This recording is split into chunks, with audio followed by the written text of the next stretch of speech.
What's up, Hoop Reporters? It's your boy Manny here, and welcome to another edition of the Hoop Report, the NAI Women's Basketball Podcast, episode 14, part 10, the final part of our 2025-2026 conference previews. It's crazy to think that the journey started back in July, started back in the middle of the summer, is now coming to its end just a few weeks before the season. We've gone through all 20 conferences by the end of this episode, whether you're listening to it, whether you're watching it, however you're digesting it, maybe both. I appreciate you, we appreciate you, and we all deserve a round of applause for making it this far because, and I'll take this moment to talk about it.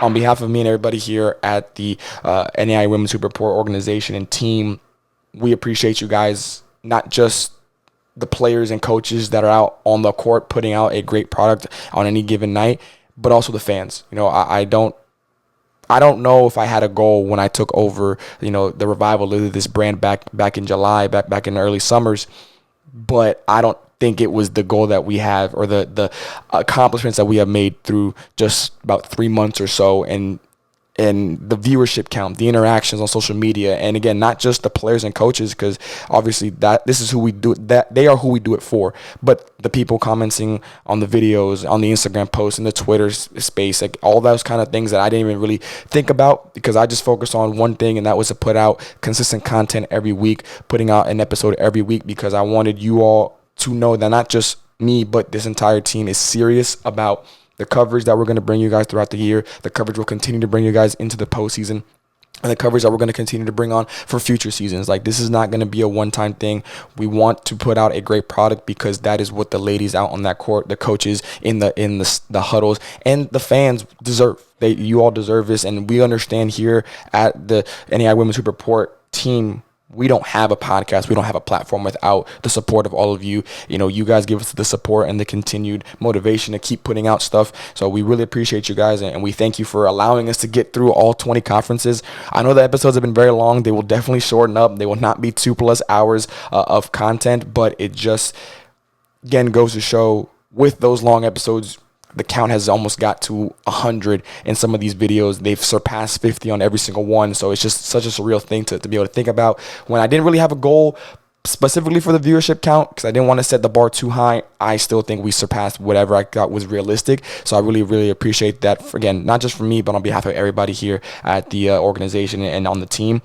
With that being said, we're going to talk now about our final two conferences, the HBCU Athletic Conference and the Sun Conference. I will be doing the HBCU by myself. Lex will be joining me for the Sun because, again, that is our home away from home, so it's no surprise that he will be joining me there. Just going to be doing the HBCU by myself, though, and we'll get right into it like we always do. First things up is going to be our recap from last year's standings in the East and West divisions. You see there, your two teams that made the national tournament were Stillman and Philander Smith. According to my research, it seemed to me that the HBCU Athletic Conference tournament is a everybody plays in tournament. That's what those numbers on the right side of the records indicate. So your number 1 seed was Stillman College. Your number 13 seed or the last seed was Virgin Islands, just so that everybody understands in case you don't know what those numbers mean. When we're going to head over now to our recap of last year's postseason, Stillman College, like I mentioned, regular season champions. Philander Smith was the conference tournament champions, and then congratulations to everybody that made an all-conference team, as well as won a specialty award down at the bottom. Again, congratulations to everybody in those respective categories. And we get over now to our questions. First question is going to be, what is the nickname for the HBCU conference? Who is the threat for the two number 1 seeds during the regular season? Again, one in the West and one in the East. How will the Red River affect the HBCU? We'll get into that a little bit later. And then for our way too early tiers, I will do it just like we did in the River States Conference, where we did a tier per division, that way it's easier and not so many teams up and bundled up. Even though, again, everybody does make the conference tournament, I think it's just a better way of being able to break things up. The nickname for the HBCU conference, and I'm going to kind of tie it into the third question with how the Red River will affect the HBCU. My nickname, and again, Lex is in here, so hopefully I do right by him, the Invasion Conference.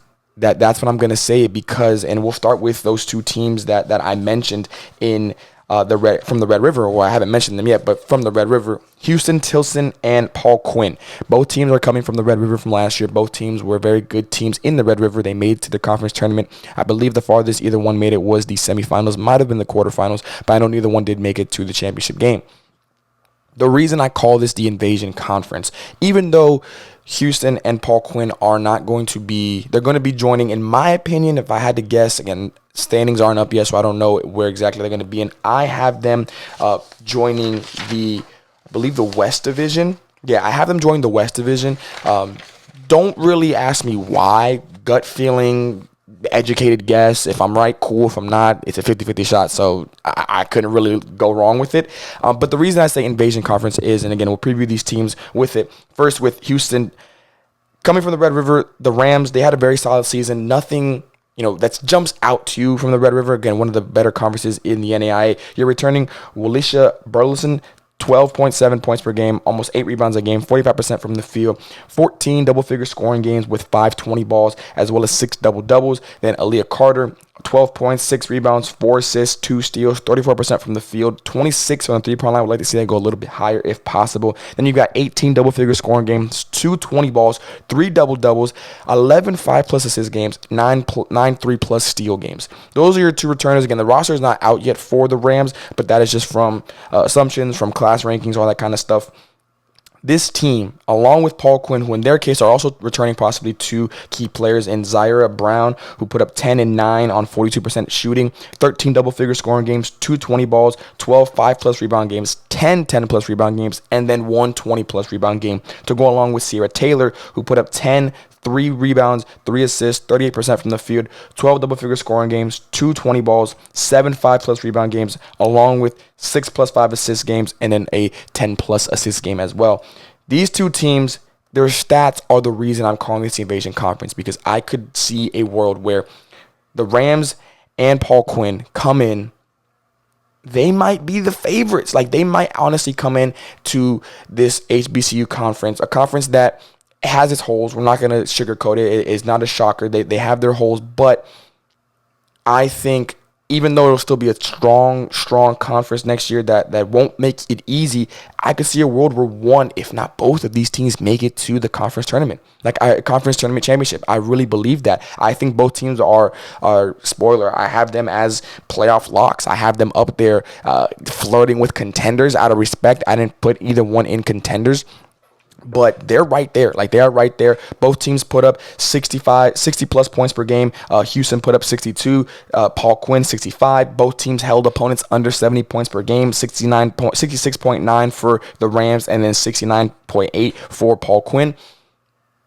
The reason I feel like that is because when you look at the stats for the other teams in the HBCU, none of them jump out at you. When I was looking through, trying to figure out a name, trying to figure out what best fits this HBCU conference, I was kind of stuck. I didn't really know what to do. And then when I looked at these 2 teams from the Red River, and I knew the question that I wanted to ask was about the effect of the Red River on the HBCU next year, I thought to myself, there could be a world where both of these teams make it. At least one, I think, is probably a good guess. If I was a betting man, I would probably say one of these 2 teams will make the conference tournament championship next year. Again, we are in October, technically September when I'm recording this. So that's a long way to go, but my sentiment is just that's how high I am on these teams, because I do feel like these teams are one of the better teams in this conference from year one. This is not a situation where you're, for example, a GGC, which I think they'll have a really good year in the CAC, but their first year program. Like, they have not been an NAIA program in the past. Granted, their foundation of the institution has always been there, so they know how to win at the highest level, but we're not talking about that situation. We're talking about a situation where 2 programs that have been around the NAIA, they've been able to do this stuff. They're moving, in my opinion, to a conference that is not as strong as the Red River. And again, don't think that's a really big take. The HBCU last year had 2 teams make the national tournament. Both were the automatic bids. The Red River had more than 2 teams make it, even though they have, I believe, 2 automatic bids as well, if I remember off the top of my head. So I just feel like when you compare it, kind of what Lex says when we looked at teams that have joined other conferences in the past, looking at the stats, if we plopped in the Rams and Paul Quinn compared to last year, they would be bare minimum top of the middle of the pack. Top of the middle, bottom of the top. And we'll see when we get into some of these teams from last year. That's how high I am on them. I feel like it's more of a situation of them coming to a conference that is relatively wide open, or a conference that there are some key players, there are some key teams, but nothing that I think they can't handle with what they're returning, as well as what they already have in place from a foundational standpoint. Speaking of the West, we'll stay in the West and we'll go with the West Division first when we look at the teams from last year in the HBCU. When we start in the West, we'll start with the number 1 seed, Dillard, the Blue Devils. As a matter of fact, before I forget, their schedule is out for Paul Quinn in Houston. When we look at Houston's schedule, they're going to start their season on the 25th of October. They've got Concordia, Texas. It's actually going to be a scrimmage game, so their first official game that will count will be St. Francis, Illinois. Very good test for them from the Crossroads. I think that'll be, especially from the Chicagoland, I think that'll be a really good test early on to start the season. Then they've got the Tiffany Jackson HBCU Classic. They've got a few teams possibly lined up in there, including some teams that could be in their conference. And their first conference game will be against Southern New Orleans. That'll be on the road, as well as Dillard. And then they finally have their first home game against Paul Quinn. Actually, I lied, against Tougaloo. That'll be on December 4th. So very solid games lining up for your conference opener. The only one non-conference game, obviously, that I'm looking at is the St. Francis from Illinois. If we scroll down a little bit, there are some other teams in here that, can go either way, but I don't think it's a crazy schedule, and I think it's a very solid schedule that benefits a team that is going to join a new conference, trying to get their bearings when it comes to that. Then we look over at Paul Quinn. Their schedule is also out. Their first game will be October 25th. That counts. That'll be against Arlington Baptist. Then we scroll down into November. Not too many non-conference games that jump out to me. Really just a lot of conference games. The first conference game that they will be going against, I believe, will be Dillard, if I'm reading this correctly. Might be Dillard. Yes, I think it's going to end up being Dillard on November 20th. That is a Thursday. And that will be at Dillard. So I think that is going to be their first conference game. Again, not just like Houston, nothing crazy, nothing that jumps out at me, but at the same time, it's just going to be their first year in the conference, so I'm not really surprised at that. And they are banking probably on them being one of the better teams in the conference, and I don't see why they wouldn't be thinking that at all. But now we head over to the West of the teams from last year. And I mentioned we'll start with the Dillard Blue Devils. Their schedule is not out just yet, but they do possibly have some key returners that I do want to highlight. Demaya Ferguson is the first one. 12 points per game, 9 rebounds, 46% from the field, 20% from the three-point line. She had 14 double-figure scoring games. She had a 20 ball in there. She had 6 5-plus rebound games and then 12 10-plus rebound games. She also is, I think, going to be a contender for Player of the Year. I think she could have a very solid season. I think she's going to be one that I keep an eye on when that part of the season comes around. This Dillard team, I had to go to the NAIA for the stats, and I'll take this moment to talk about it. Housekeeping rules. Send out a Google form at the beginning of the year, or at the beginning of this process. Some teams got back to me. Some teams didn't. Nothing against the teams that didn't. I understand you all coaches are busy and not able to respond to emails in certain aspects, so nothing against you guys, but I say this just to let everybody at home know this is where I'm getting my information from the NAI website, from the HBCU website, from the school websites, and that kind of thing, as well as a few assumptions here and there that I got to make some educated guess when rosters aren't out and stuff like that. But back to the Blue Devils. For this team, they were one of the better teams in the conference. Like, we're not going to sugarcoat that. They put up 73 points per game. They held its opponents under 60 points per game at 58 exactly. They put up 43% from the field. They put up 32% from the three-point line. This team is going to be a very good team. I would love to know what they have coming back, though, because they are losing a key player. That is Cassidy Lowe. First team all HBCU, all defensive team member, and defensive player of the year. It's going to be a tough test to try to replace what she was putting up, which was 16 points per game as well as 11 rebounds per game. I'm giving her that that decimal point to get her up to 11. 52% from the field, 50% from the three-point line, and 80% from the free throw line. Now, that three-point percentage might be a little skewed. I don't think she attempted that many three-pointers. I'd have to go back and check. But again, 50% from the field and 80% from the free throw line, that is still very elite, very efficient score.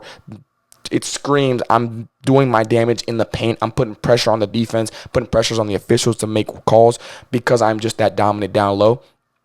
It's going to be a tough blow. And I do think if we look at the offense defense, I think they're going to be bringing back enough offense to compensate for it. Do I think this is going to be a 70-plus point per game team?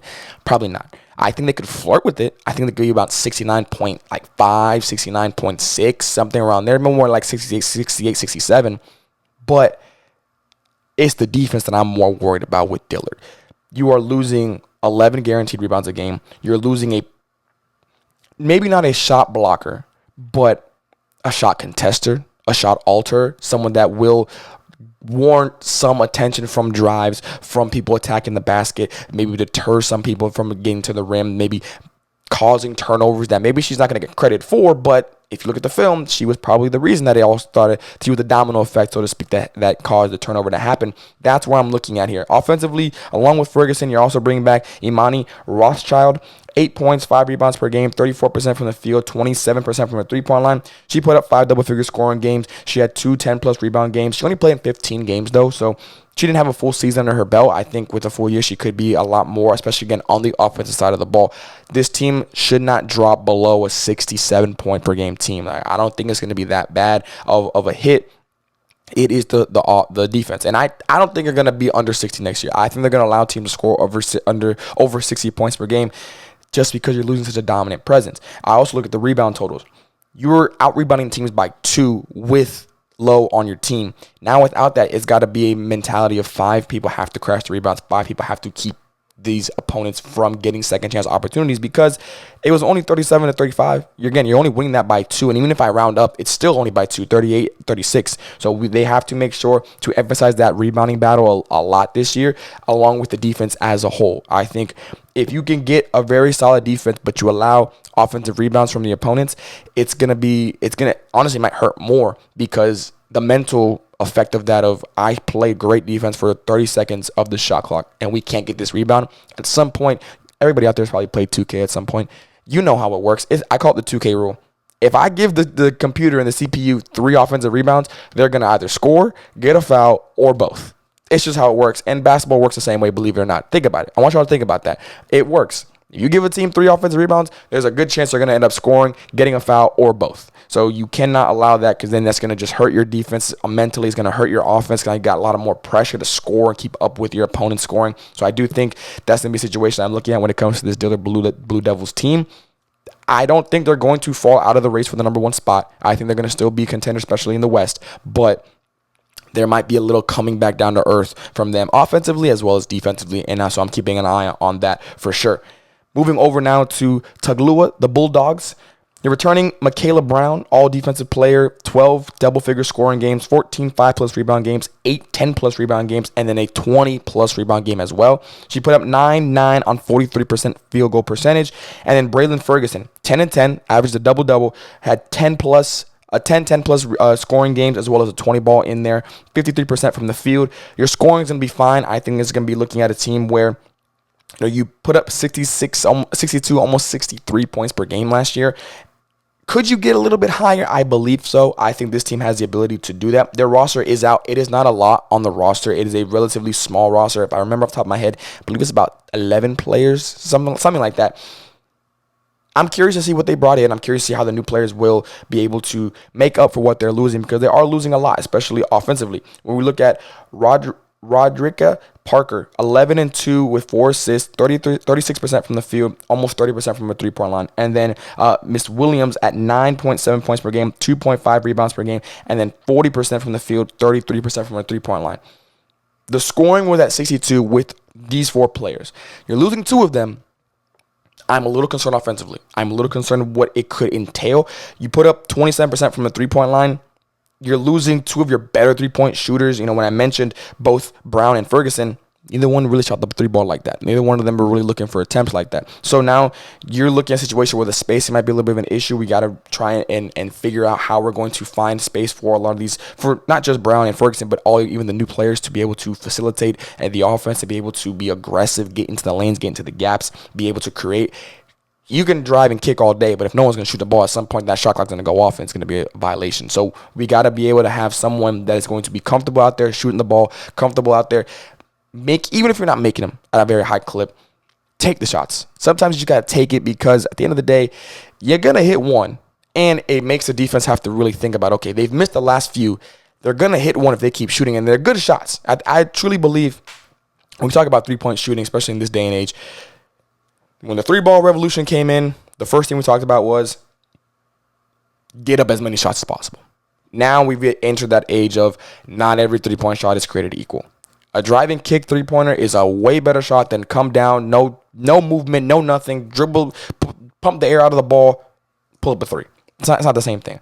But if we're getting good quality three-point shots off offensive rebounds, off driving kicks, off the transition game, off a swing, a one more, those type of passes, that Marquette baseline pass to the corner, those type of looks, even if you're not making them, you're setting yourself up to eventually get hot, catch fire. The energy behind the ball is really good. You just got to stick with it. And I think like those are the three-point shots that are going to be able to generate. Even if you don't have three-point shooters on your team, it sets you up for success in the three-point shooting department, where they could bump that percentage up a little bit. I don't think it's gonna be anything crazy, but even if they have the same percentage next year, I think that'll be a very beneficial thing for them. And I think it's gonna be the biggest question mark for me offensively for the Bulldogs. Can they get at least to what they were last year, which is just under 63, maybe 65 would be a great thing for me. I feel like that'd be an ideal situation, but we will have to wait and see for that. Their schedule is out. I'm gonna pull it up right here. Looking at their schedule, when we look at it, I gotta pull it up here. I liked it. It wasn't anything crazy. You got your first game of the season is going to be November 6th. That is going to be against Rust. I believe it's going to count as a conference game. Yes, it's going to count as a conference game. So your first game of the season is going to be a conference opponent in Rust. Then you've got at Blue Mountain Christian. That Rust game will be on the road, by the way. At Blue Mountain Christian, at Louisiana Christian. Then you've got Rust again. Then you've got at Philander Smith, Wiley, Arkansas Baptist. Scroll down a little bit further. You've got Blue Mountain Christian again. Another conference, another schedule, in the HBCU where not too many non-conference games, but again, and being the HBCU, you have so many teams, you don't really need too many non-conference games. I do like having Blue Mountain Christian on here twice. I think that's a very good gauge for them. A team last year that obviously got hot in the Southern States, won the Southern States Conference Tournament Championship. You can gauge yourself with the team like that where they can surprise some teams next year in Blue Mountain Christian. Can the Bulldogs come out and make a statement game in that one, especially early in the season, then do it again later towards the middle of the year? That'll be a very interesting storyline to follow. So I think this Bulldogs team, the offense is the question for me, but it's not a nosedive. I just worry, will it drop to 60 or will it go up to 65? That's where I feel like the seesaw is for me when it comes to this Bulldogs team when we talk about the HBCU next year. Now we head over to the reigning conference tournament champions, Philander Smith. They were the 16th seed last year. They lost in the first round to Indiana Wesleyan, a team obviously that ended up making it to the national tournament championship game, falling to Dort. You're returning a good amount. You're returning Miracle Thomas, 9 points per game, 31% from the field. Ashlyn Kimball, 7 points per game, 29, almost 30% from the field. Samaya Johnson, 6 points, 38.7% from the field. All these ladies put up at least 10+ points per game. One of them in Thomas had a 20 ball in there as well. The team as a whole, you are losing Deja Turner, first team all-conference member, 15 on 43% shooting. That is going to be a hit offensively. I'm looking at Thomas. I'm looking at Kimber. I'm looking at Johnson trying to compensate for that. Maybe not individually, but as a collective, they should be able to try and do that. Now, losing Ari Winston, who is 11 points on 40% shooting as well, that's going to be a very hard hit. If you're losing just one of Turner and Winston, I'd be a little less worried about the offense. But losing both, losing it combined, again, rounding up, that's 25 points per game, just exactly, as a matter of fact, on efficient shooting of over 40%. You're looking at Thomas, Kimball, and Johnson rounding up. You're looking at 9, 7, and 6. You're flirting with that 25, but it's not great. It's still a little bit under, if my math is correct. So what will not just those three ladies do, but what will the recruiting class coming in do? What will the incoming freshmen do? Where will they go? Last year, they put up 60 points per game. They got hot at the end of the year. I went back to look at the schedule. They ran off, I want to say, 5 or 6 in a row before they eventually lost to Indiana Wesleyan in the national tournament. A lot of times when it comes down to it, similar to we just mentioned Blue Mountain Christian, for example, when you win the conference tournament championship, you have to be realistic with yourself and say, did we get hot at the right time, or did we finally figure it out? This team could have figured it out.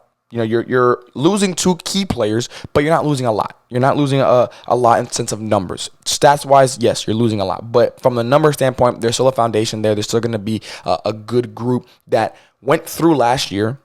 Not the best not a great regular season. You know, you're the third seed in the West Division. You ended up being, I can't remember off the top of my head what they were in the conference tournament standings, but they weren't anything. It was, again, middle of the pack, nothing crazy, nothing bad, nothing great. But you have that foundation. Now going into this year, are you going to be saying, we did it once, we can do it again, and putting pressure on yourself throughout the year? Or we don't want to have to do that again just because we can.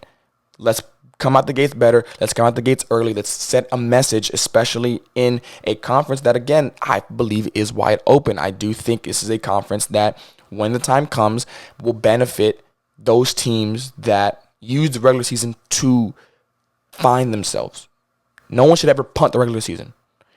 But in a conference where everybody, as far as I've seen and the numbers and the stats that I was going through and the articles that I read, a conference where everybody makes the tournament, it's not the worst thing in the world to not reinvent the wheel, but add some new spokes to the wheel. Add something new. See what works. See what doesn't work.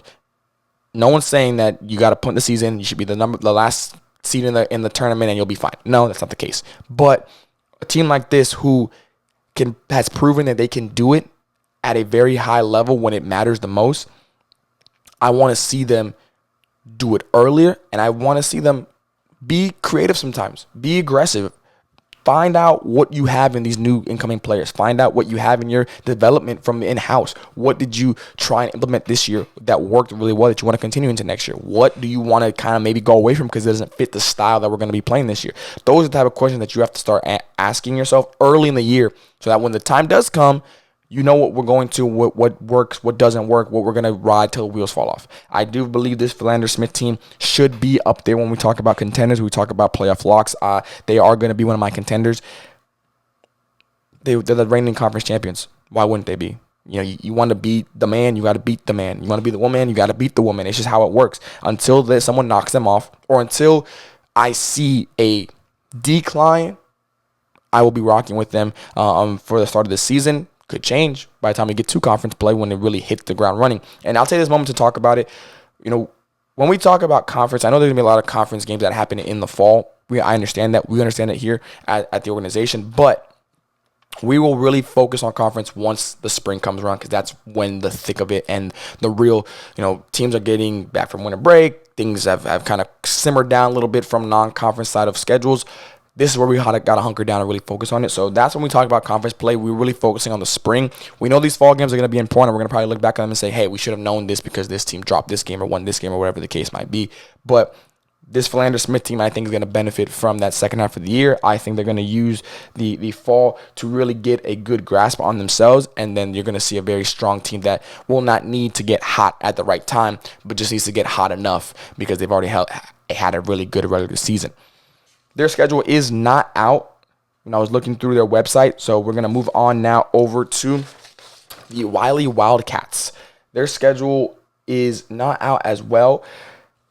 Runners-up last year in the conference tournament championship game. The furthest that the team has made it since joining the HBCU back in 2022. You're returning a good amount as well. You are losing Jessica Nesser-Tent, all defensive player, 11 points per game, 10 rebounds per game, 46% from the field. This team is it's dangerously looming. I don't want to say that they're a puncher's chance type of team. I think they're more of a sleeping giant. Yeah, I'm going to say sleeping giant. I feel like if they were to finish as the 4th seed again, anything below 3 but above 6 in the West Division, again, that's because I believe that the Red River teams will be joining the West Division, so there'll be 7-8 teams now in that division.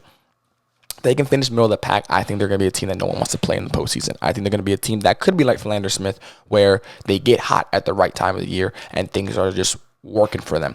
You're returning possibly Maya Jones, Mari Lide, and Kalichi Dyke. Jones, 7 points per game, 6 rebounds per game, 40% from the field. Lide, 9 points per game. I'm going to give her 10 points per game, 4 rebounds, 31% from the field. And then Dyke at 10, 7, 62% from the field. Now, Dyke did only play in 10 games starting back on the 16th of January. So that definitely plays a factor into it. Does she have a full year? Is she coming back for a full year? That'll be something that I'm kind of keeping an eye on as well, because I do think her ability in just 10 games was noticeable. Again, 10 and 8 pretty much. Can she do that for a whole year? We'll see. But having that addition is going to help, especially if you're losing someone whose rebounding ability, as I mentioned, for Jessica in almost 10 a game. If you're able to replace that, so to speak, with Dyke at close to that 7.5, and again, Jessica was at 9.5. I'm looking at a very solid replacement there that could possibly be an all-defensive member as well. The team as a whole, 62.8 points per game, 59.6 opponent points per game. I need that defense to be the defense is solid. And I say this a lot of times. We have to look at these stats sometimes in a vacuum and then together. In a vacuum, if I told you that the Wildcats are putting up 62 points per game, not the best. Not bad, but it's not the best. But if I told you they're holding opponents to 59 points per game, hey, that's solid. That's really good. Together, I'd give it maybe a C plus, possibly a B minus. I'm talking about like 80% exactly. The offense has to be better. I think the offense can be better. I think the offense should be better. I'm looking at Jones. I'm looking at Lee Day specifically to be able to garner a lot of that responsibility. For Jones, she had 7 double-figure scoring games. She had 18 5-plus rebound games and 2 10-plus rebound games. And then for Lee Day, she had 12 double-figure scoring games, 3 20 balls, and then 12 5-plus rebound games as well. I do think Dyke is my X factor just because 10 games, very solid in those 10 games. Can't do it for a whole season? That is my question. But for Jones and Lee Day, I think you should both be covering 10 points per game. I think you're going to have a lot of opportunity to do that. I think specifically Lee Day could be the leading scorer for this team, and I don't think that's a crazy thing to say, but I'm excited to see what this Wildcat team can do. Again, they're my not dark horse, sleeping giant. There's a world where I see it all coming together, especially if they bring in the right pieces from the recruiting class. But there's also a world where I can see them being what they were last year, which is a very good team, very, very solid team, but when conference play comes around, maybe not a team that I think could actually make a deep run farther than what they did last year. Again, they did a great job last year, so they have that experience aspect of it. Will they be able to replicate that is a different story.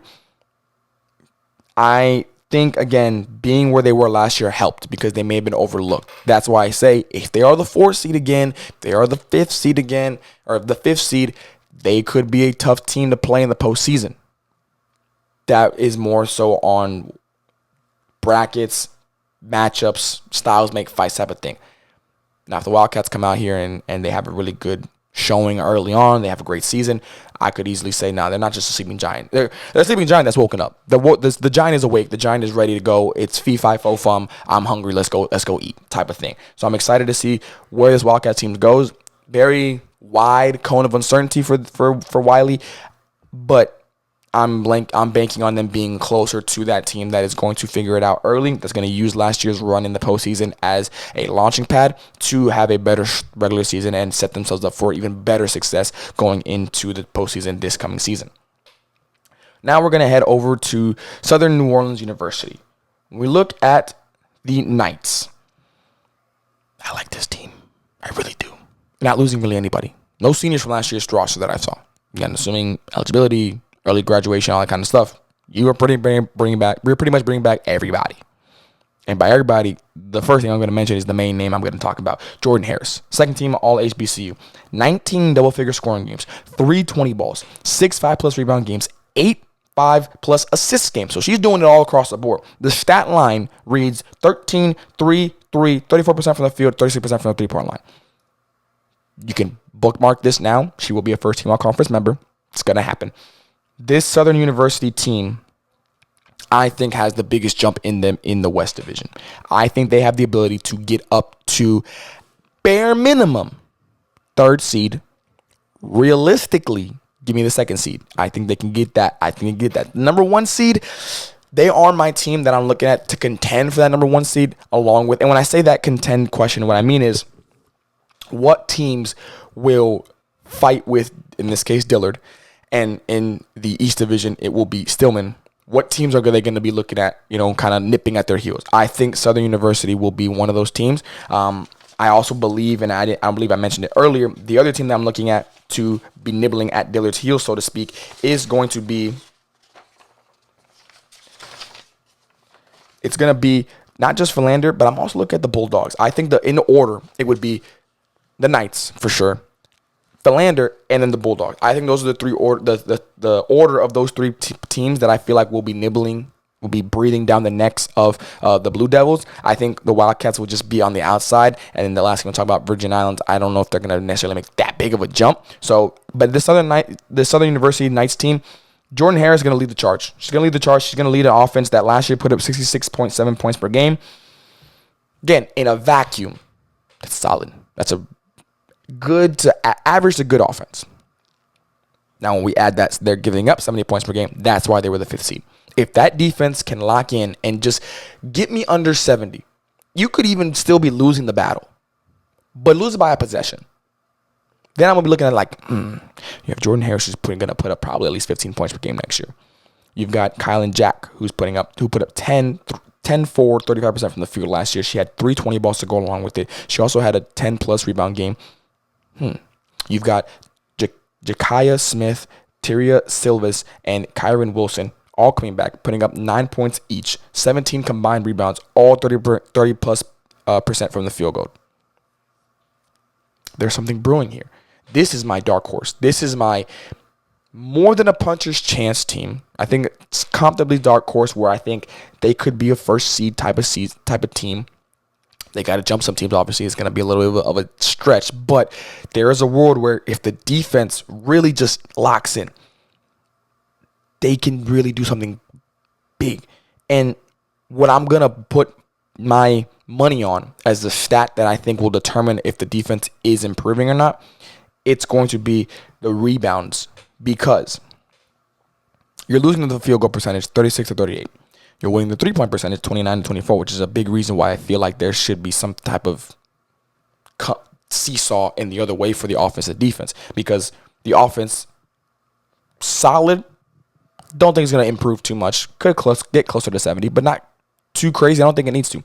But the defense, you're holding opponents to 24% from the three-point line, and you're still giving up 70. I'm looking at the rebounds. I'm looking at the turnovers. You're losing the turnover battle 22.6. I'm going to give you 23. I'm just going to have to. And you're only forcing 20. So you're losing the turnover battle by 3. You're allowing teams to get 12 steals a game. So out of those 23 turnovers, almost half are steals. So, and let's just cut that half again. Half of those are going to be converted into layups. And I'm going layups. I'm not even going like possible threes and transition, all that kind of stuff. So 12 steals, half of those are layups. That's 12 points right there. 12 points right there. And then the rebounds, you're only losing them by 2. But when you add that into the turnover situation and the steal situation, it hurts a lot more than just 2 rebounds. So I do think if they can keep the turnovers even, at least even, and specifically don't force live ball turnovers. Some teams are going to, the way you play is going to force turnovers, and that's fine. But there is such a thing as bad and good turnovers. A bad turnover, really any live ball turnover. Any live ball turnover is a bad turnover, because now you're giving the opponents opportunities to get down in transition and get easy buckets. Good or manageable turnovers, dead ball turnovers, 5 seconds violations, turnovers, anything that can allow you to still set up your defense is better than you throwing the ball away or you putting up a prayer at the end of the shot clock. It clanks off the rim, takes a bad bounce. Now we're going the other way. That's a transition break right there. Easy money. So the turnover battles and the rebound battles are what I'm looking at for this nice team. If they can get that in order, I think the defense will come down. I think it'll get to at least 66. I think I can see this Knights team having that type of defense. And that's basically 2 possessions. 2 turnovers you save. 2 rebounds you get. 2 steals you keep from the other team getting in transition. Those type of possessions, I think they can be able to be a really good team that, again, my dark horse, my team to keep an eye on, my team that will fly under the radar probably all season. But if you blink and you look up at the end of the regular season, you're like, this Knights team, they had 67, 68 points per game. They held opponents to about 69 points per game. Jordan Harris had a first team all-conference type of season. Jack and the crew, they all improved offensively. Efficient scoring. The rebound is solid. The turnover battle is better now. It's less. They're still losing it, but it's less. Something about this Knights team. So I think that's where we're going to be at when that time does come. Their schedule is out. Season opener. First game at home. LSU Shreveport. That's going to be a doozy. I like it, though. I'm here for it. I think that is going to be a great test early. Then you've got Paul Quinn. Doesn't look like it's going to be a conference game, though, if I'm reading this correctly, but it might. I'm not sure. I'm trying to read the website. Then you've got at Wiley, at Dillard, at Tougaloo, at Paul Quinn. Pretty much conference games for the most part. Nothing too crazy aside from that LSU Shreveport game. Now, I do feel like they're going to add some more games because right now this schedule is looking a little empty. Right now it's got 1, 2, 3, 4, 5, 6, 7, 8, 9, 10 games. So they're definitely going to add some games. So can't dig too much into it, but the LSU Shreveport game, I'm going to keep an eye on that one for sure. Might have to keep, that's going to be in November too. So definitely going to be watching that one from both sides of the spectrum. But I'm very excited to see the rest of their schedule once it does eventually drop. Virgin Islands, the Bucks. I'm not going to sugarcoat it. Going to be a rough year. I don't think it's going to be anything crazy. I think it's a development year for sure. I think this is going to be a team that just has a lot to improve on going into the year. Main player I'm looking at, and I'm not going to even attempt to say her name out of respect for her and for me, because I know me and I will not be able to say it. So I'm just going to say by her last name. Phillips, second team all HBCU player, 12 double-figure scoring games, 3 20-point games, 14% from the field. I would like this 14 points per game. I would like to see the field goal percentages at 28 get a little bit higher. I think she's going to be able to do that. I think to get a first team type of season, even if the Bucks aren't winning that much, she'll need to be more efficient, and I think she'll need to get the scoring up to about 15. She was already at 14 pretty much, so it's just one more point, one more free throw per game. You're only probably returning 5 players, judging from, again, the roster, just kind of looking at class and all that kind of stuff. You're probably losing 6 seniors. Well, you are losing 6 seniors. There were 6 seniors on last year's roster, so unless they all have a 5th year, it's going to be a brand new slate, which could be a good thing. We don't know what this Bucks team is going to be bringing in. We just know that they're going to have to bring in something, whether it's a batch of freshmen, whether it's some transfers, whatever the case might be. I think this team could sneak up on somebody, an upset alert type of thing, but I don't know if we can bank on that per se. You've got plenty of things that you can address. 52 points per game, too low. 76.8 points per game, too high. Field goal percentage, 28%. Field goal opponents percentage, 42%. 3-point percentage wasn't bad. 24 for them, 27 for their opponents. Rebounds, not horrible. 39 for them, 42 for their opponents. Turnovers, 26.2 turnovers per game to 19.5 from their opponents. They're actually forcing a lot of turnovers, but you're just giving up almost 10 more than what you're forcing. So that's going to be the biggest issue for me. And same thing, those turnovers, 26 turnovers, 14.6 of them are steals from the opponents. So pretty much 15. That's not going to be a good ratio. We got to keep that ratio either even or try and bring it down significantly more. Development year for the Bucks, I don't think it's anything crazy to think that, but I always say this for all these development year teams, is teams that are going to take a year to find out what they have. They're still college basketball players. They're still a college coaching staff. Do not just bypass them. They might not win a lot of games this year, but don't let them be the one. Don't let y'all be the one that they do win. That now you looking back at the end of the season and when you don't make your conference tournament, or you don't get the seed you wanted, or you don't get to get in the national tournament because you're looking back at this game against Virgin Islands you dropped. There's going to be no team should ever be overlooked. Because at any given night, especially teams like this that have nothing to lose, those are the ones that scare me the most. So keep an eye on this Bucks team from that side of things. Might be a rough year, but keep an eye on what they could do on certain nights. That ball is round. Everybody got to play the game. It's 40 minutes for both teams. It's 4 quarters for both teams. So don't get confused. If you look over in Virgin Islands, maybe gets a little closer, possession or two goes their way, maybe they make a huge upset. And again, everybody makes a conference tournament. We've seen teams that are low seeds, that are the last in their conference standings for the postseason, just go on a Cinderella run. And I'm here for it, to be honest with you. We all love those type of stories. But that's going to do it for the West Division. Now we're going to go over to the contenders tiers list for the West. Again, contenders, playoff locks at the door, break right. If this is your first time here, welcome. It's the last time for this episode, for the conference preview, I should say, in this episode. For contenders, as my good buddy Lex would say, these are tattoos. Teams we feel like are contending and have a legit chance of winning either and or both the regular season and or the conference tournament championship. We will do 2 from the West. Playoff locks, teams we feel are going to be playoff teams. teams that we think they are going to comfortably make it. These are your Sharpies. This could be 2 as well. At the door, teams we feel like could make it, could just miss out, could just make it by the skin of their teeth. Either way. But we see them kind of being a seesaw team. These are your erasable pen. 2 as well. And then break right teams we feel like just it's got to all go right for you to make the postseason.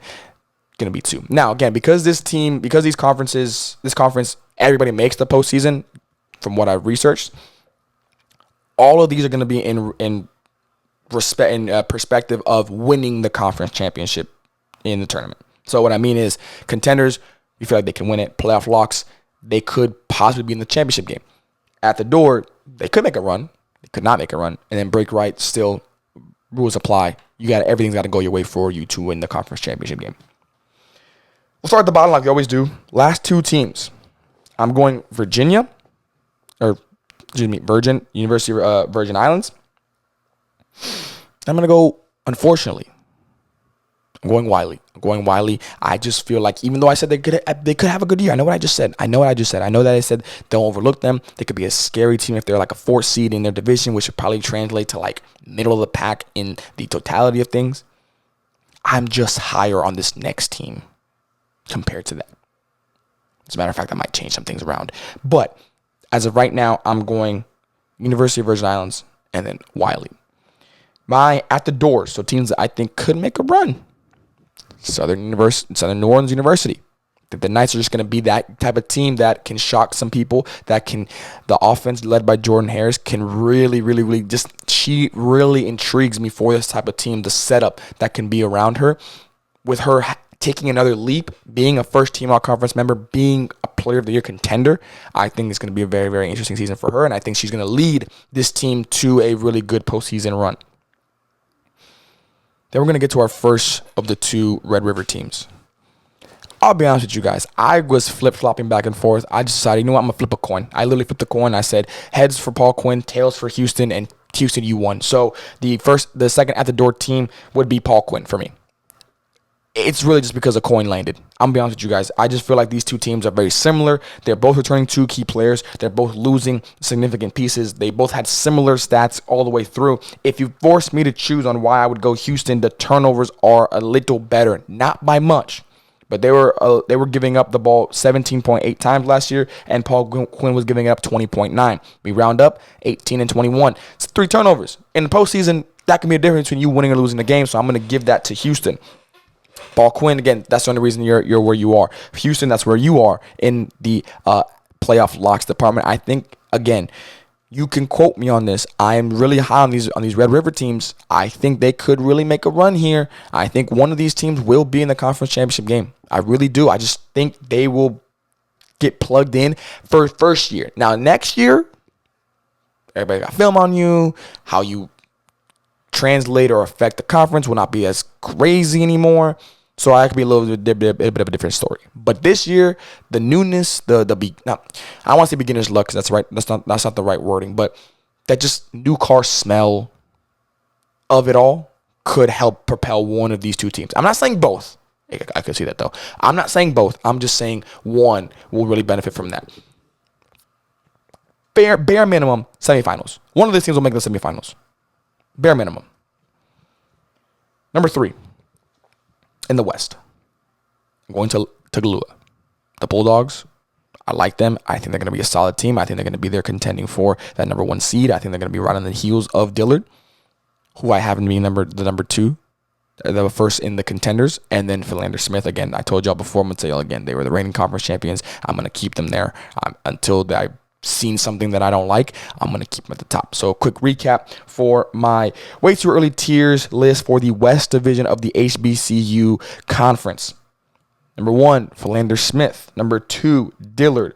Then the Bulldogs from Tougaloo. Then Houston-Tilloston, Paul Quinn, Wiley, Southern New Orleans University, Wiley, and University of Virgin Islands. Those are going to be my contenders were the first 2. My playoff locks were the second 2. My at the doors were the third 2. And my last 2 were the break rights. Again, all in respective of trying to win a conference championship in the HBCU. Before we head over to the Sun, let's head over to the East. In a division that I feel like, I'm gonna be honest with y'all, I think the East has a little bit more of some storylines, a little bit more of some interesting things. And we'll start with Stillman. Yeah, we're still talking about that second question, which is which teams do I feel like will be contending for that number 1 seed. I went with Southern New Orleans University. I went with the Bulldogs from Tougaloo, and then I went with Philander Smith battling with Dillard for the number 1 seed for this coming season. Stillman was the number 1 team last year. They were the regular season champions. They were the 11th seed in the national tournament. Round of applause. New head coach, Jamara Robinson for the Tigers. The 11th coach in their program's history. She does have D1 experience. She's actually a Fort Pierce, Florida native. Shout out families from there. So I got to give a little bit of love there. Because it's a new coach, we always got to, take what we get from last year with a grain of salt, because players can transfer, players can leave, players can stay, whatever the case might be. I'm going to operate on the assumption that they are staying. So, Jada Minter, all HBCU first team, 12 points per game, 3 rebounds, 2.3 assists, 40% from the field, 41 from three-point line, 83% from the free throw line. The girl is an efficient bucket getter. She is rated E for everyone to get buckets from her. That's just kind of how it works. The numbers don't lie. 18 double-figure scoring games, a 20-ball, a 30-ball, and then 5+ rebound games. Player of the year contender, I think it's a pretty safe assumption. If she's still there, she will be the lead Tiger in this program. She won't be the only one, though. She won't be the only one to keep an eye on, because Lila Henderson and Lamaya Batimba, both putting up 6 points per game, both putting up 4 rebounds per game, both shooting over 40% from the field last year. Both of them had 6 double-figure scoring games. Both of them had multiple double-doubles. Both of them are going to be stat fillers next year. I need a leap, though. Give me a leap. One of you two should be an all-conference member, especially because you were losing Jamiria Turner, who was a second-team member. She put up 11-4 with 2 steals. I think one of these two ladies in Henderson and Batimba can do that. The other one can flirt with it. Maybe could you get 3? 3's going to be a lot of stretch, but I think you can get 2. I think 2 is definitely where this team should be at when we talk about postseason awards. You're also losing Renee Suggs, 11-2 with 41 from the field, 35 from 3, and Freya Pearson, 11-6, 56% from the field, and 40% from the three-point line. They're the team to beat in the East. Like, I got really nothing to say about it. Everything checks. It's just the only thing that hesitates me is obviously the fact that you have a new coach. And it's not from Coach Robinson not being able to do her job. Like, that's not the case. It's just, will she be bringing in a new team? Will she be keeping a few of the returning players or possible returning players? Like, where is that going to fall? And that's my question with it. But even with that, Stillman is Stillman. Stillman is still Stillman. They are going to be the number 1 seed. I feel like they're going to be in the hunt for it for sure. Looking at around the division, are there any teams that I would keep an eye on if I was the Tigers? Yeah, and I'll go into them in a minute here. But as a whole, you were just under 70 points per game. You were holding teams to under 60 points per game. You were shooting over 43% from the field, 32% from the three-point line. You are losing the rebound battle, which I think is a little bit surprising, 33-38. But you made up for it with the turnovers. You only gave up the ball 14 times, but you forced 21 of them.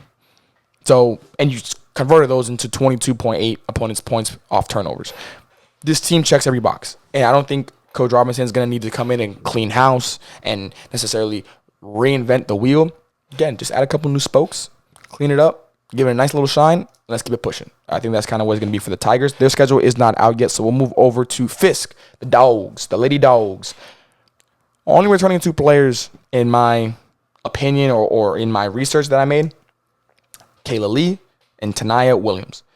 9 points, 4 rebounds for Lee, 35% from the field. She had 8 double-figure scoring games, 6 5+ rebound games. Only played in 15 games, though. So, again, a full year. How does that look?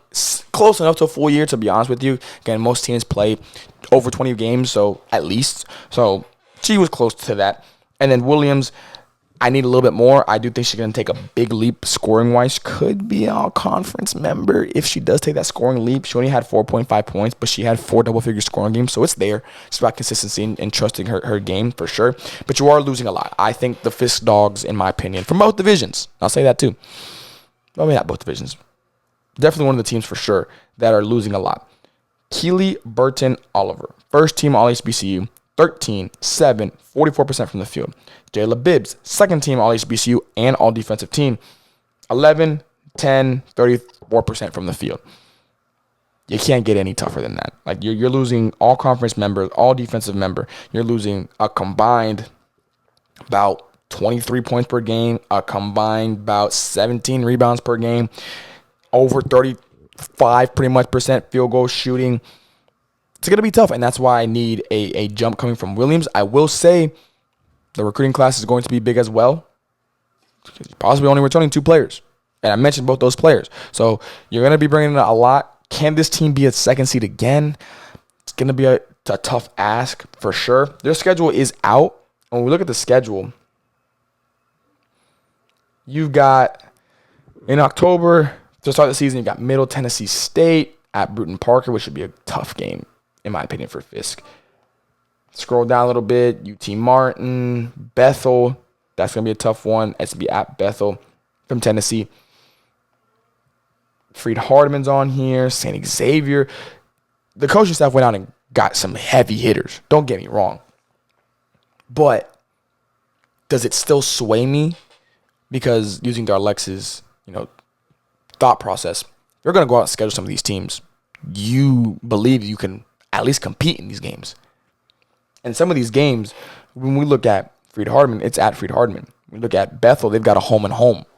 So you clearly believe you can compete in these games at least, which makes me intrigued. It makes me kind of excited. Like, okay, what do they have? What do they have coming out? Their roster is out, but obviously we don't know who these players are per se. We don't know exactly what they're going to bring. So I'm excited to see that side of it. How will it all unfold? Judging off of their schedule alone. I will say they are my third team to compete for the number 1 seed because I don't know a lot. I don't know what they're going to be bringing. I don't know how it's going to all mesh. Not to say it can't mesh. That's why they're at number 3. I'm not going to disrespect them and say that they won't compete for the number 1 seed. They were the number 2 seed last year. That'd be a crazy thing to say. But let's start the season. Put you at number 3. We'll see where it goes from there. Rust, the Bearcats. They're returning 2 key players, in my opinion. Michaela Payton, 12, 50 from the field, 33 from the three-point line. She had 13 double-figure scoring games, 10 5-plus rebound games, 320 balls as well. Then Talia Cathon, 12, 42 from the field, 40% from the three-point line, 12 double-figure scoring games, 320 balls, 10 5-plus rebound games. Both of these players are going to be very important to this team. I think both these players can flirt with double-doubles for the season. I think both can obviously get over 10 points per game. That's not a question. Probably going to go up, to be honest. The rebounds where I'm looking at, because I mentioned for Talia, she had 10 5-plus rebound games. For Peyton, she had 16 10-plus rebound games and 1 20-plus rebound game to go along with 10 5-plus rebound games. So the girl is grabbing everything that came in her area code.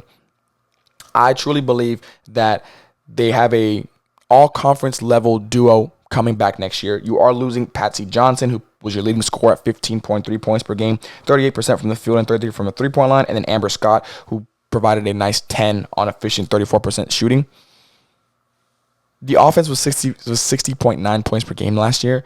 I need that to go up. I think if the duo that I just mentioned in Peyton and Cawthon goes the way I think it will, I think the offense goes up a little bit more. The defense, in a vacuum, not bad. 62.8 points per game. I do think it would be better if the scoring was a little bit higher. So that's why I'm not too worried about the defense. You're pretty much returning almost everybody that really played a factor last year, and you bring in a few pieces here and there. You fill in some gaps, some holes. Now we're looking at a very solid team that I think will be competing for the number 1 spot. I do think this Rust Bearcats team, in my opinion, give me them at number 2. Give me them at number 2. They might have to share a spot, though, with the team. But they're going to be number 2 in my contention for that number 1 seed from Stillman. Their schedule is out. First game of the season, October 27th, Arkansas Baptist. It's going to be a home game. Then they're going to be at Philander Smith. Then we scroll down a little bit. They've got Crowley's Ridge, Tougaloo, Freed Hardeman. It's going to be at Freed Hardeman as well. Scroll a little bit lower. Nothing else really jumping off the page at me Just a lot of pretty much conference games. Oh, I lied. I saw Freed Hardman logo. So they got Freed Hardman twice on their schedule. Something about this Rust team. Give me dark horse. Being a 3 seed, I don't know if you can be a dark horse. I'll give you a dark horse. Give me a dark horse, not puncher's chance, not sleeping giant, but a dark horse team. Dark horse team to make a nice little run, to make a real noise, not just in the regular season, but in the postseason when that time does come. And a team that I said, like mentioned, second, when we look at the top 3 teams that are going to compete for the number 1 spot, Rust, number 2. Heading over now to the Tornadoes from Talladega. I'm going to go with Tornadoes, though. I'm just going to say Tornadoes. The Tornadoes. Their schedule is out. We're actually going to start with the schedule. We'll switch it up for this one. They're going to start with their schedule. When we look at their schedule, first game of the season at Point, and they've got True McConnell, and they've got Philander Smith as their first conference game. Scroll down a little bit lower. University of Mobile, Life. Very, very good batch of teams, in my opinion. A very solid schedule that I think they can will definitely benefit them. When we look at who they're returning, Cameron Jones, 10, 5, 36% from the field, 12 double-figure scoring games, a 20 ball, as well as 10 5-plus rebounds and 2 10-plus rebound games. You've got Desiria Lewis, 10, 46% from the field, almost, I'm going to give her a double-double, 10 and 10. 8 double-figure scoring games. She did have multiple double-doubles as well. She had 10 10-plus rebound games. She had 15 5-plus rebound games. She also had 2 20 balls to go along with it. And then Beautiful Curry. I think the best name I've ever heard, just for the record. She had 6 points, 3 rebounds, 2.6 assists, 28% from the 3-point line, from the field goal line, 5 double-figure scoring games, and then 8 5-plus rebound games. You're not really losing anybody. This was a team that I was debating on, and I don't think I'm going to do it though, on sharing a spot with one of the 2 teams I mentioned before in Rust, or I'm blanking on the name, and I just said it literally 2 seconds ago. Fisk. I'm not going to do that. I don't think this team is going to be competing for the number 1 spot in the regular season. They could be similar to Wiley over in the West, a team you don't want to necessarily see, a team that's going to be returning a good amount, a team that last year defense was really solid at 57 points per game. The offense was the issue. The offense can change with foundation, with another year under your belt. So I do think this team is dangerously looming. That's the team I'm going to give the title to for this division. But it's going to come down to what can they bring, as well as what are we doing in-house. What are these players doing? What can they improve on? There's a lot of area of improvement, especially in that 3-point percentage department. 17.5% is not going to do it. And when you allow teams to shoot over 30%, it's really not going to allow it. It's really not going to get it done. That is going to be the biggest thing. If their 3-point percentage goes up, their opponent's points per game, goes up as well. We're looking at a much better team. I still don't think that they're going to be a number 1 seed contender, but they could be a tough out in the postseason that no one wants to see. Again, dangerously looming are the Tornadoes, in my opinion. Oakwood. Got to lock in for this one. Oh, Oakwood. You're returning for the Ambassadors, Sanaya Keys. And I have never heard of a more appropriate last name for anybody, because Sanaya is the key. 3rd-team All-American, all HBCU first team, all defensive team, player of the year, freshman of the year. Let that marinate for a second. We're just gonna let that sit in the space for a second. As the freshman of the year in the HBCU, she went for not just first team, not just a defensive team, not just player of the year, 3rd-team All-American. Now, I'm not going to jump too far. Because the roster's not out. So I don't know if she's coming back. But if she is, and I'm going to, of course, operate on the assumption that she is, because why wouldn't I? What's the fun in that? 19 points per game, 11 rebounds per game, 54% from the field, 33.3% from the 3-point line. She only had 1 game where she went under 5 rebounds. She had 11 double-figure scoring games, 10 20-point games, 2 30-point games, 15 double-doubles. Very much going to probably be back-to-back player of the years. She's the odds-on favorite if we were doing betting odds. You probably lose the money, honestly. You have to bet a lot of money to get to win on her. That's how much of an impact I think she will have. Do you understand how it is to become a third-team All-American and your team did not make it to the national tournament? There's numbers and there's numbers. There's just levels to this. She's not going to have a year under her belt being in college. She's going to have a year under her belt of understanding like, oh, I am her. This is going to be the story for my career as long as I want it to be. This is my number one seed contending team because of her. She's probably going to be the best player in the conference next year. Again, she was last year. There's nothing for me to think that she won't be this year. She has a great group around her in Trishia Adams, Kamaria Murray. Adams, 12, 4, 3 assists per game, 2 steals per game, 42% from the field, 40% from the three-point line. She had 12 double-figure scoring games, 2 20-point games. For Murray, she was 10, 4, 3 assists, 38% from the field, 33 from the three-point line, 15 double-figure scoring games, and 3 20-point games as well. She also had 5+ assist games 6 times. That's a three-headed monster, in my opinion. Maybe not the scoring of when you hear of a big three, even though all three are pretty much double-figure scorers, but that's beside the point. But at least they are all going to impact the game in multiple ways that you don't necessarily need them all to score. And again, when you have a scorer that is flirting with a 2010, 2011, honestly, stat line on any given night, you don't need a lot of that scoring. If Adams and Murray get over and improve their scoring next year, it would be a great thing. Don't get me wrong. I think that it makes their offense even better.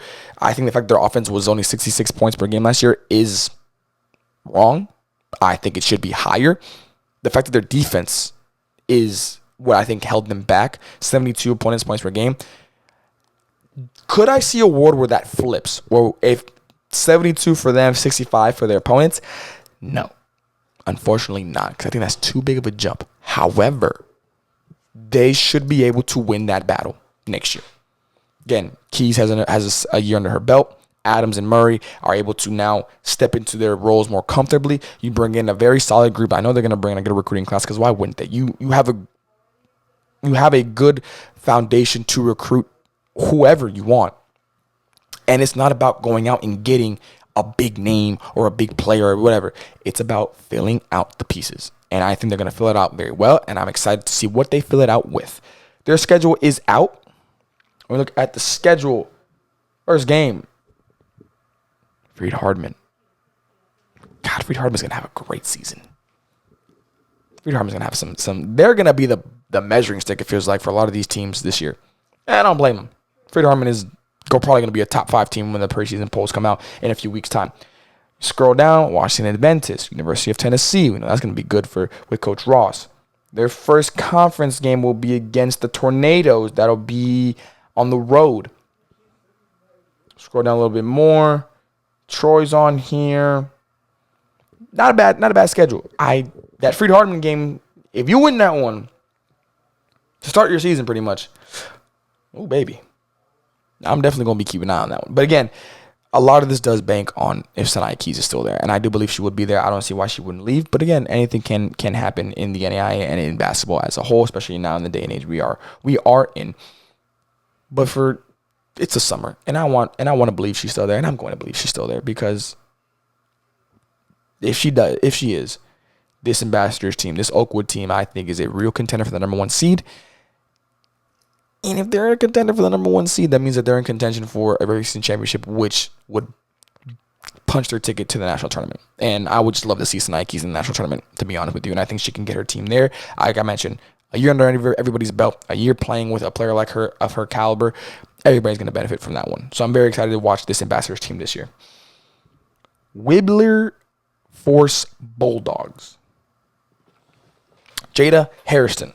6 points per game, 5 rebounds, 41% from the field. She had 5 double-figure scoring games, 11 5+ rebound games, and 4 10+ rebound games. Then you look over at Michaela Tucker, second team All-HBCU, 17 double-figure scoring, 3 20-point games, and 12 3+ steal games. Efficient, aggressive on both sides of the ball. She had 13 points per game, 2.2 steals, 36% from the field, and 34% from the three-point line. And then Drayan Price rounds out the returning group that I'm very excited about. She had 6 double-figure scoring games and 5+ rebound games. The Bulldogs are fun. The Bulldogs are exciting. The Bulldogs are going to be my... So I'm trying to remember. I have Dangerously Looming for the Tornadoes. I've got, I believe I said Dark Horse for the Bearcats. Give me Puncher's Chance for Oakwood. But for the Bulldogs, they're just fun. And the fun teams are the teams you don't want to see a lot of, because they're going out there with the mindset of a combination of, we got nothing to lose, but we playing for something. Like we believe we can do something special, but we're not going to necessarily put all our eggs in one basket, where if we're in a rut or we're having a rough season, we're not going to enjoy it. We're not going to understand, like, that's one game. Like, we're not going to look at the season as a whole. We're going to look at it as individual parts going throughout a season. We might lose a couple games, but don't let us get a couple games in a row. Don't let us be playing well, even in losses. Don't let us be learning from those experiences, because that's what I think the Bulldogs are going to be like. They're going to be a team that, you're only losing Constant Chaplin, 14 points per game, which is a lot. 5 rebounds a game, which is a lot. And 40% from the field, which is, again, a lot. But I think you're returning a good amount to be able to compensate for that. I think you're going to bring in a nice, solid recruiting class. I think that with this schedule that they have Defiance College, Shawnee State, Russ, your first conference game on November 13th, Alice Lloyd. Scroll down a little bit further, looking to see if there's any other non-conference games that jump out to me. Nothing really. That might actually be adding some games onto the schedule. I wouldn't be surprised. 63 points per game last year, 68 opponents' points per game. Not bad, not great either. I think if they do that again, they could go up in the standings a little bit, but I don't see them going up in the standings. They could, but I don't see them doing that. I see them being, again, that fun team that you hate to see on the road, because for whatever reason they enjoy that atmosphere. You hate to see at home because they just feed off that crowd. The Bulldogs will be a team that no one wants to play in the postseason, but at the same time, I don't think the ceiling is very high. I think the ceiling could be a solid 2 to 3 game streak in the conference tournament, and then that might be it. But this team is going to be fun to watch, and I'm going to be keeping an eye on Tucker. If she does have a first-team all-conference season, which I think is in the cards for her, and one of the fellow returners takes a jump, it'll be a big jump, because Price and Harrison both only put up about 5 points per game last year. So if they double that, that's a jump. That's a leap in my opinion. That's not even a jump. That's a leap. If you can do that, this team goes from fun to saying, watch out for these Bulldogs. Be aware of Bulldogs. So I'm just going to leave that. I'm just going to leave it there. I'm going to leave that there. Let y'all think about that. Let y'all marinate with that. But that's kind of where I'm at when it comes to the Bulldogs. Last team for this HBCU preview. And then we'll head over to the Sun with me and Lex. The Voorhees Tigers.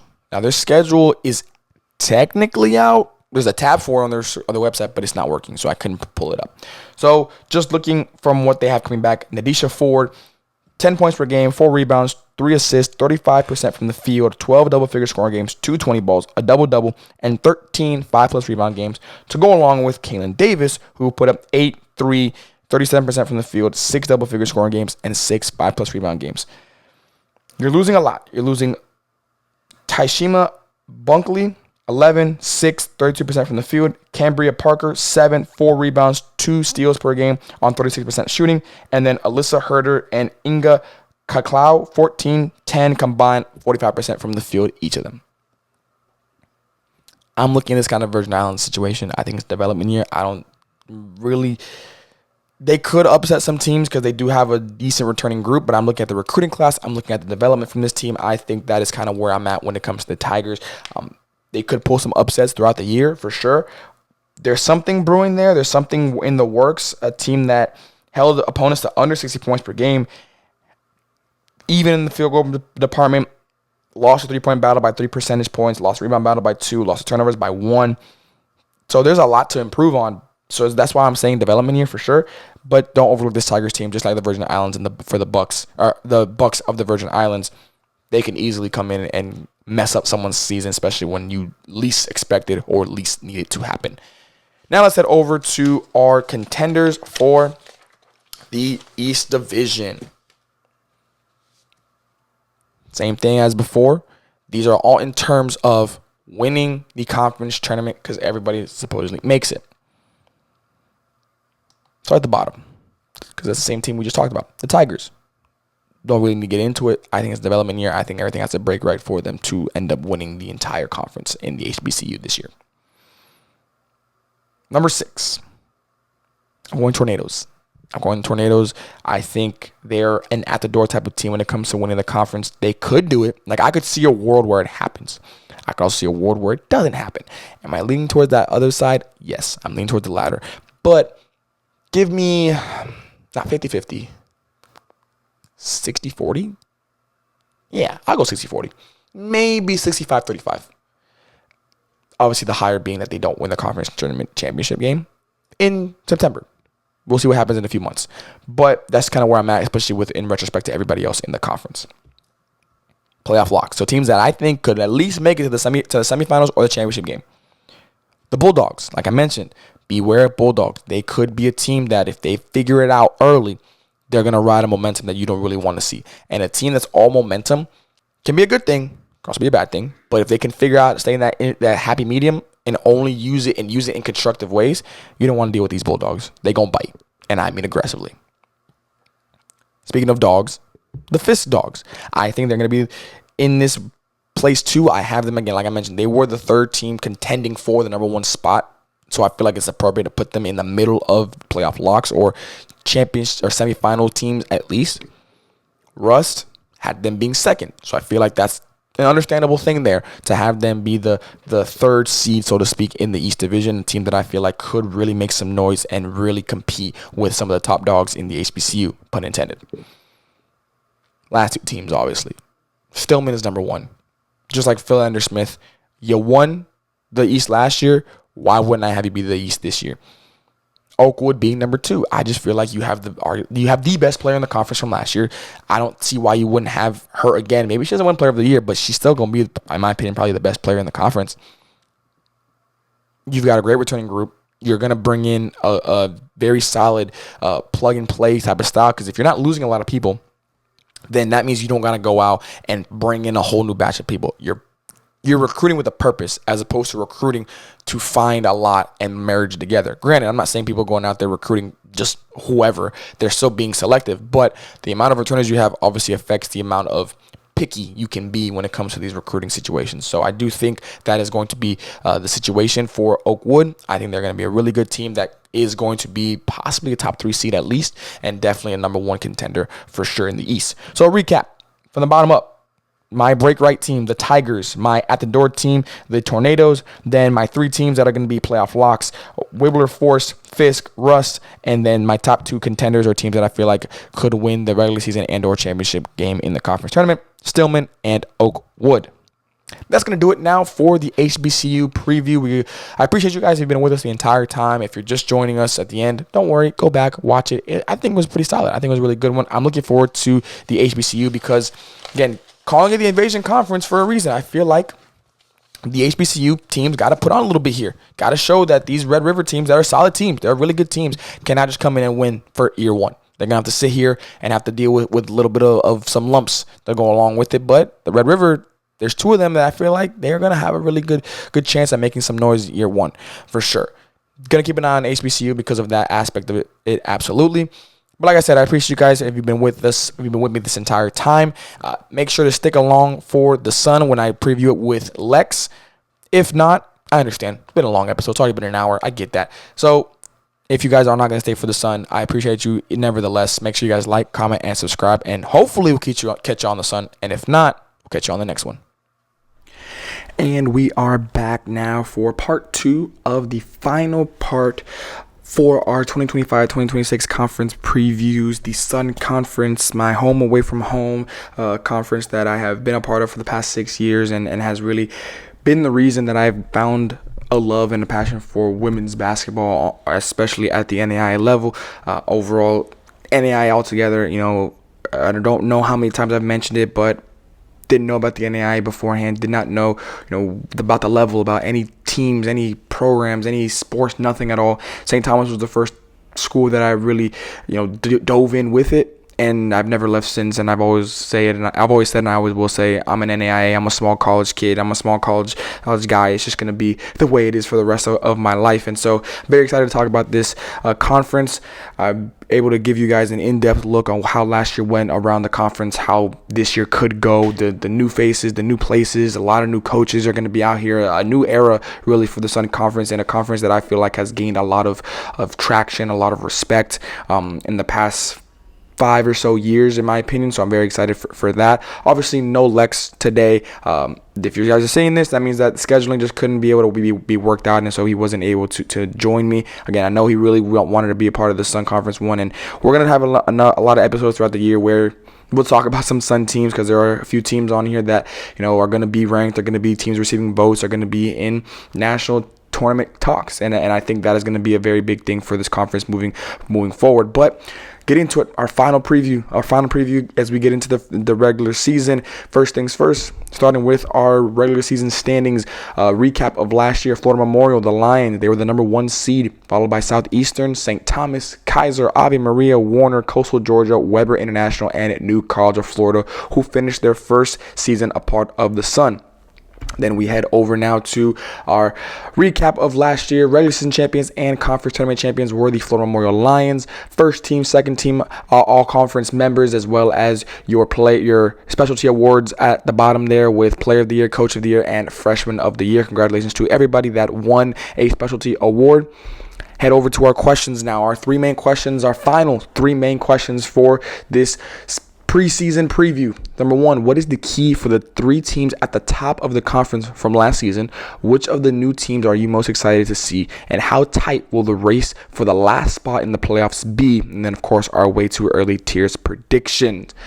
We hop right into it with the Florida Memorial Lions, the Southeastern Fire, and the St. Thomas Bobcats. Those are the top 3 teams from last year, and teams that they're going to be, I feel like, the 3 leading the charge, so to speak, in gaining a lot of respect for the Sun Conference. In the past few years, Florida Memorial and Southeastern have been perennial national tournament teams. St. Thomas had missed the tournament last year, but the year before they made it a few years back. They've been, again, a year on, year off type of situation there. Obviously, Southeastern, for those who don't know, back in, especially when I started being a freshman here, they were perennial national title teams, not just national tournament appearance teams. But we start with the Florida Memorial Lions, the reigning regular season and conference tournament champions. Last year, they were the 7th seed in the national tournament. They lost in the second round to a Freed Hardeman team that just seemed to have their number throughout the year. They did have their first NAIA tournament win, so congratulations to the Lions for that. It's a whole new team. It's a brand new team. They've graduated a lot of their key players. Their best player, their Player of the Year, the first team all-conference member, Kamisha Moore. She went on now to play at the Division I level. One of the best players I've seen up close. 14 points per game, 4 rebounds, 4 assists, 3 steals, 47% from the field, 32% from the three-point line. Her ability to just affect the game, especially in the open court, was very, very impressive to watch. You're also losing Eliza Winston and Agar Feliz Garcia, 2 players that up and down season for sure, but one of the more consistent sources, especially for offense. In Winston's case, a very good shooter, 10 points, 35% from the three-point line to go along with 41% from the field. For Garcia, she was the perennial low post presence for them, pretty much a double-double all year, 9.8 points, 9.7 rebounds, almost 50% from the field to go along with that. They're gone. They've pretty much graduated everybody. Their roster is out. Trying to pull up the schedule here on the iPad. It's not working right now, but if it does work, I will be sure to talk about it in depth. But 10 newcomers. This is a brand new Lions team in second year for a head coach. This is going to be a situation, in my opinion. Experience, a lot of transfers. You look at the roster breakdown. No freshmen. 2 grads, 2 seniors, 6 juniors. This is a experience-driven team. This is an experienced team that, spread across multiple levels, NCAA, NAIA, JUCO, the levels within the levels. So I'm curious to see what is going to come about this year. I do think this is still going to be a team that until you beat them, they are the team to beat. They swept the postseason. They swept the regular season last year. So you got to give the Lions their respect of being the team that everybody is chasing this year in the Sun. And I don't think that's a crazy thing to say. I think it's just how the cookie crumbles, honestly. You have two main returners coming back this year. Kalia Rainey, 6 points, 2 rebounds, 45% from the field. And Elisa Bates, 4 points, 2 rebounds with 31% from the field. Looking for them. Being the only two returners is going to fall on them being those leaders on the court, off the court, being able to help usher in this next era of Lions basketball that, it's seen a lot of turnovers in the Philander Memorial women's basketball program. I believe this has been my third coach that I've seen. They still continue to win, and a lot of times they win when you least expect it. Again, last year, first year head coach, they're able to come out and be one of the best teams, not just in the Sun, but in the country. A few years back when they won the Sun Conference, and they kind of not shocking, but in a we didn't see it kind of coming year, they were able to do something that a lot of people had them doing. So this Lions team has proven to be able to take the noise, whether it's good or bad in their perspective, and just keep going through it. Whether it's they had some lows last year, they had some tough ones, they had some really impressive wins last year. They would, again, for Freed Hardeman, they just didn't have their number. It was what it was last year, but they did beat a team like Marion, who was one of the best teams in the country. Sweet 16 appearance for them. They were able to compete pretty much all year through, only dropping a few games throughout the season.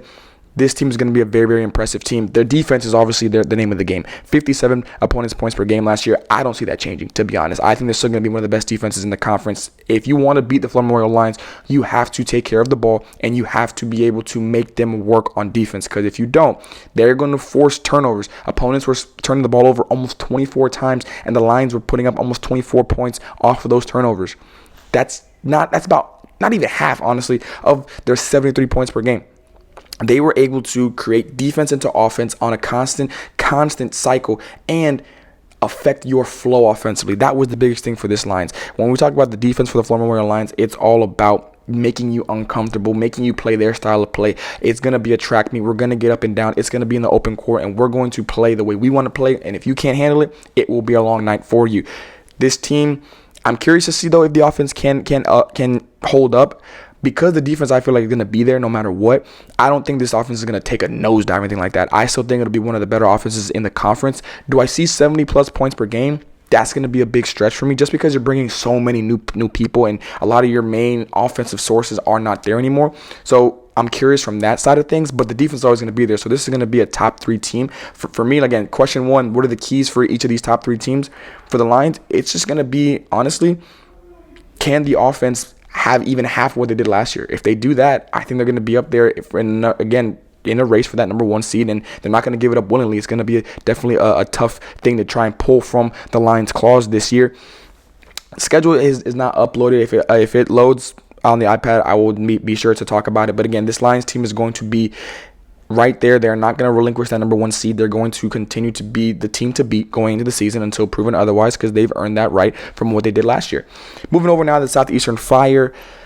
Returning 5 key players, Grace Field, Maya Herman, and Ali Haas. Those are the 3 main players that I feel like are going to be very instrumental in their season coming up here. For Grace, she put up 12 and 8, 2.5 steals, 55% from the field, pretty much post mid-paint area kind of player. She's going to be a force on the glass. If you do not box her out and you let her crash at will, she will have a double-double guaranteed by halftime. She had 19 double-figure scoring games, 2 20-point games, 9 double-doubles, 12 10-plus rebound games to go along with 10 4-plus steal games. She is a defensive stopper. If the Sun had a defensive player of the year, she would definitely be in contention for that award.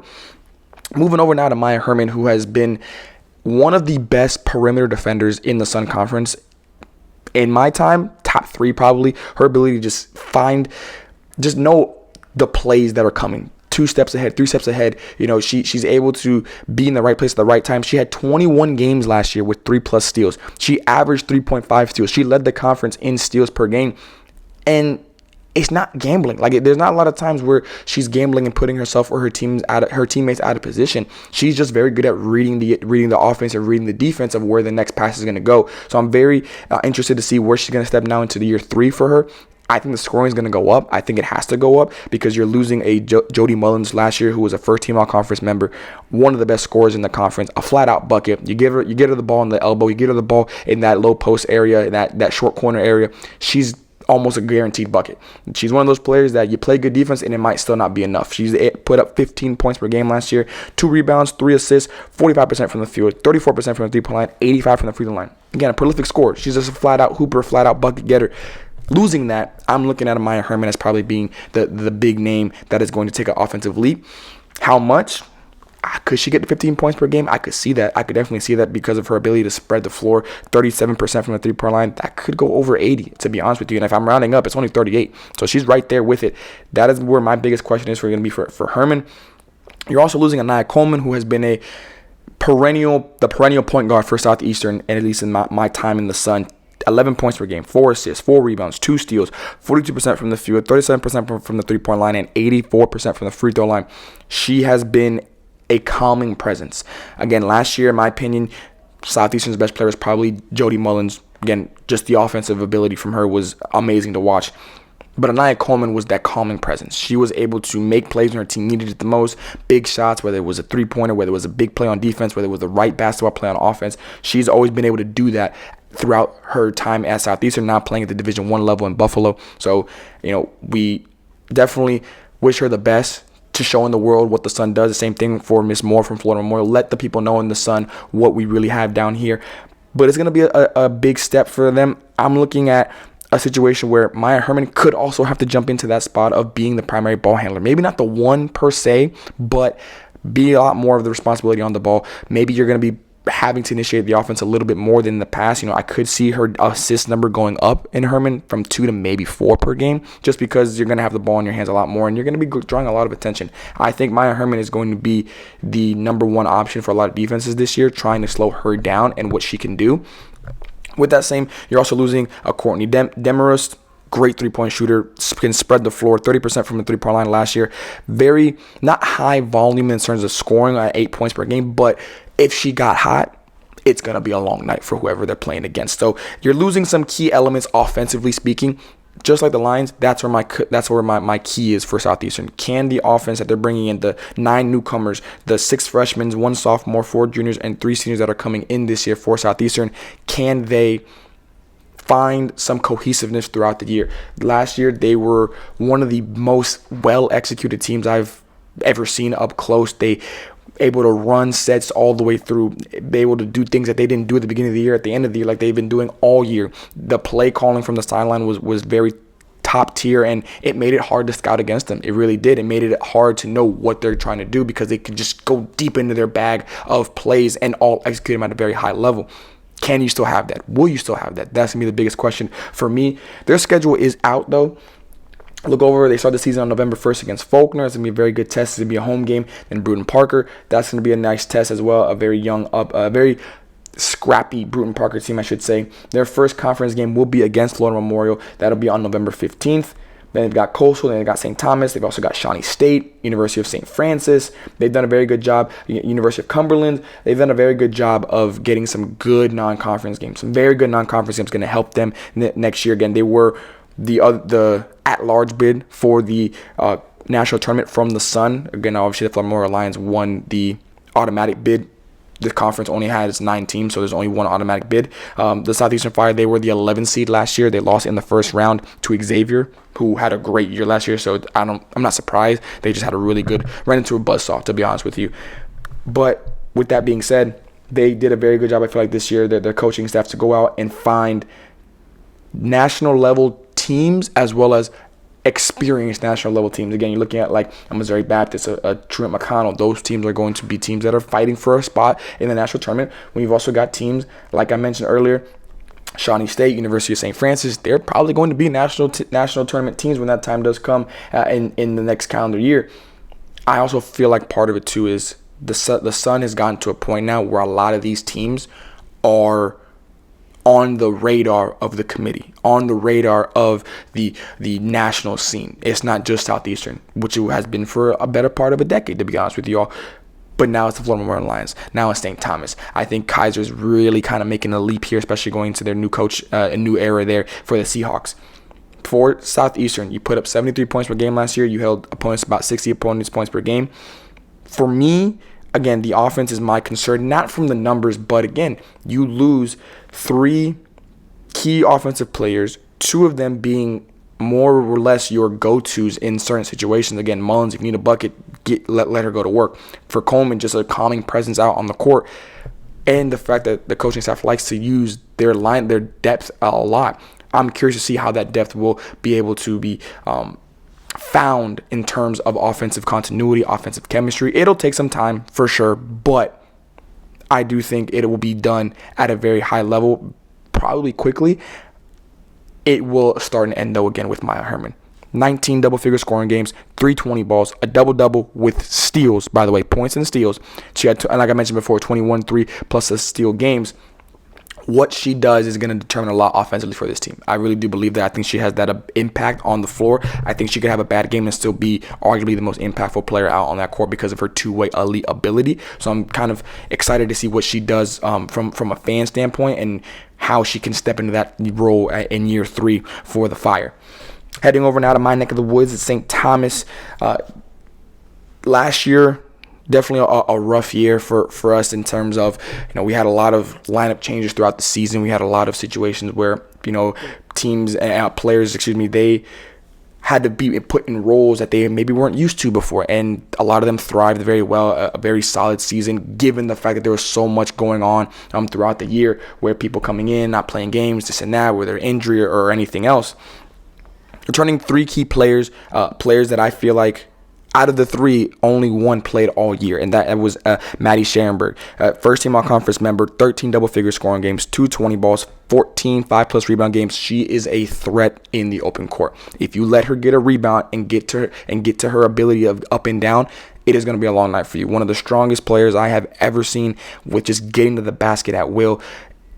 Once she gets into that comfortability of just nothing can stop her, it is a treat to watch what she can do out there again, especially in the open court. She's going to develop even more this year, and I'm very excited to see what she does. And similar to Maya Herman, in my time, Maya Herman has been probably the best perimeter defender that I've seen, but Maddie has absolutely up there, if not number 2, tied with Maya Herman. She had 6 3-plus steal games, and her drive to be a defender is really what it just excites me and excites her teammates. It excites everybody that she plays with. So I'm very excited to see what she does. Continues on defense, but I think the offense is going to take a really big leap this year, and I'm excited for everybody to see what she can do. Then you've got Joey Delancey. She did not start the season, but she finished it so strong that she ended up getting second team all-conference in just half of a season. So imagine what she's going to be able to do for a full year. 10 double-figure scoring games, a 20 ball, 4 double-doubles, 9 5-plus assist games. A player that can easily say is one of the smartest players that I've ever had the luxury of seeing play, seeing, practice on a day-to-day basis. What she can do, just knowing the game and understanding the game and playing at her own pace, is very, very impressive. And one of the reasons that she was so dominant and so impactful without having to score the ball, without having to be the primary option every single time down. She still had 11 points per game. She still had 8 rebounds per game. She had 4 assists per game, 37% from the field, 37% from a three-point line. Again, you might not see it because she's not going to go out there flashy, aggressive, doing anything like that. But then you look at the box score, she's got double-double. You look at the box score, she's flirting with the triple-double. Like, that's the type of player that she is. And now you give her a full season under her belt. I just think the sky is the limit for Joey, where I think a first-team all-conference season is completely within the realm of possibility for her. And I know that is definitely something that she's going to strive for and try to continue to push forward for her team. This next player, though, I think has, if Joey's ceiling is, if the sky's the limit, then this next player, the space is the limit. Saray McGill, 16 points per game, 8 rebounds, 2 assists, 2 steals, 46% from the field, 32% from a three-point line, but only 8 games played. Only 8 games played. So imagine if she had a full season under her belt. I do believe she would have been an all-conference member easily. I think she would have been in contention for Player of the Year because of the way that St. Thomas was winning last year. It's going to be a very exciting thing to see, especially, again, all 3 of these players that I just mentioned, their two-way ability is really what sets them apart. Even though all 3 of them have an offensive ability to impact the game and really impose their will on that side of the ball in different ways, the defense is where I think they all really separate themselves from everybody else. And you still have some even improving players coming back this year. You've got a Katrina Lite, who had a very great season last year, even with dealing with some injuries throughout the season. You have freshmen that are going to be stepping into some big roles. You've got some incoming freshmen and transfers that we are very excited about. They're going to help us play the way we want to play. Overall, you are losing a very key player in Sophie Van Dyke. 7 points per game, 8 rebounds per game, 2.3 blocks. Again, not just a shot contester, a shot blocker. I believe she holds the record at St. Thomas for the most blocks in a career and in a season, if I remember that correctly. And again, 46% from the field as well. So two-way ability. You're seeing a constant theme here. Everybody here that plays for St. Thomas, they've got that two-way ability to them, and that's what makes them the most surprising team. I mentioned Florida Memorial and I mentioned Southeastern. They're keys. For Florida Memorial and Southeastern, it's offense. For St. Thomas, I'm going to be honest with everybody, I think it's offense too. I think we had a very good offense, 66 points per game last year, 38% from the field, 32% from the three-point line. But I think it could be better. I think you have, again, a full season with some key players like a Joey, like a Saray. You've got a development year for a lot of players. You've got some incoming players that we're very excited about. It's going to help the offense flow a lot better. It's going to help the offense be more just impactful off rip. So I'm very excited for that. And I think the top 3 teams all have the same keys. It's offense. It's offense to a degree. It's offense because the defense has always been there. Again, Florida Memorial, 57 opponents' points per game. Southeastern, 60 opponents' points per game. St. Thomas, 60 opponents' points per game. The top 3 teams in the Sun Conference were the top 3 teams, in my opinion, defensively. Because if you go down the list, the situation just got kind of more and more. These were the 3 teams that held teams to the lowest opponents' points per game. And then right behind them was Keiser, who was going to be at 60.6. There's a reason. The Sun is a defensive conference. That is the nickname for the Sun. They are a defense-first conference. You know, it might not be – it's different from some other conferences that we talked about their defense. I think the Sun's defense is – it's defense to offense. You know, we talked about the Mid-South at the beginning of this whole journey a few months ago, the penitentiary, because it was just locked down. It was hard to score. For the Sun, it's defense to offense because – that is where a lot of these top teams are building their offense around.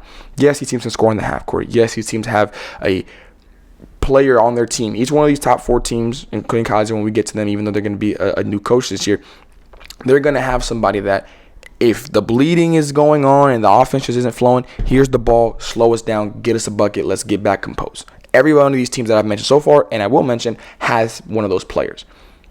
But the defense feeds the offense as a whole for every one of these teams, Lions, Fire, and Bobcats alike. That is going to be the situation that I'm looking for all 3 teams. And I think that's the situation that we're all looking for here at NEI Hoop Report throughout the year. Which team has the best offense when the real conference part of everybody's season starts in spring? Who has the best offense once the conference tournament starts? And then for these teams, because there will be, I would go on a limb and say that Southeastern, Florida Memorial, us at St. Thomas, I think we all have a chance to probably be all 3 in the tournament, minimum 2.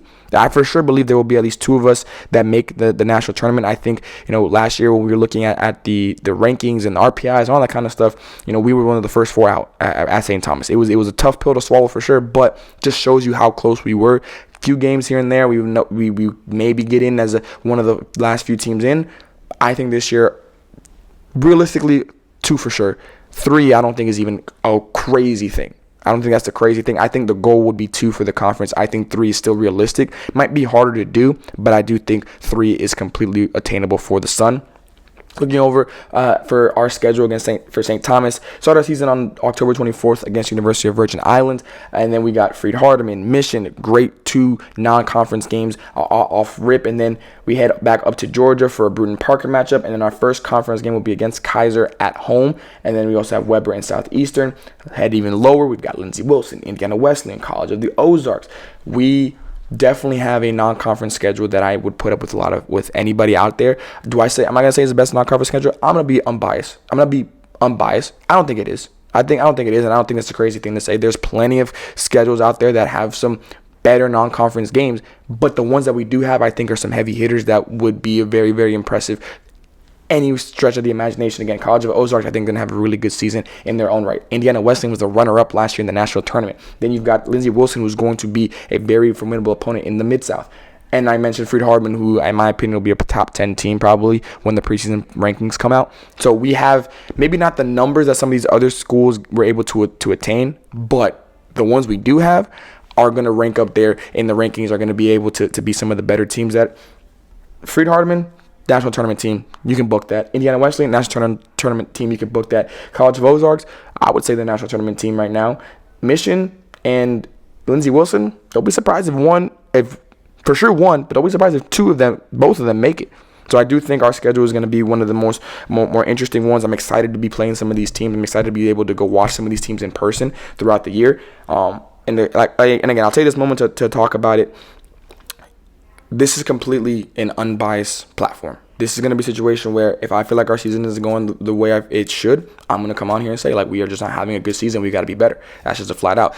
Lex is going to do the same thing. We're bringing on some new people onto the platform to help and alleviate some of the workload as we get closer to the season. And they're going to do the same thing. Just like, when I talked to Coach Caleb and he talks about, if they're not doing good at Alleviate Nazarene, he's going to come on and talk about it. And he expects me to do the same thing. And there's going to be somebody else who's going to be talking about that, who has some ties to some AAC teams. Going to leave that as a hint there. If you feel like that his school's not doing the way it's supposed to, we're going to talk about it. That's what we're doing here. This is completely an unbiased platform that goes for anybody and everybody. The takes, the questions, the call outs, all that kind of stuff, it's rated E for everybody out here. Anybody can get it. Don't take it personal. It's just business. But for these three teams, I do believe the key is the same: offense. Whether it's because you got the Lions, who brand new team, pretty much from rip.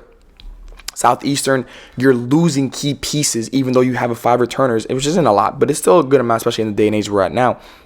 How do they fit? And then for us, you now have a full season with some of your key players from last year. How do they fit into everything? How do they combine into everything? We talk about the offensive side of the ball, and adding in new things to the offense, adding new wrinkles and stuff like that. So I'm very excited to see what the offense can do. Out of these 3 teams, I truly believe the team that has the best offense will be the number 1 seed, because the defense is going to be about the same. All 3 of us have pretty much the same opponent's points per game. Yes, the Lions have us by 1 possession compared to us in Southeastern, but it's only 1 possession. But the offense, we look at the offense, 72 for Florida Memorial, 72 for Southeastern, and then 66 for us. That's where the gap is, I feel like, for those 3 teams. So that's kind of where my head is at when I look at the top 3 and what is going to separate them when that time does come.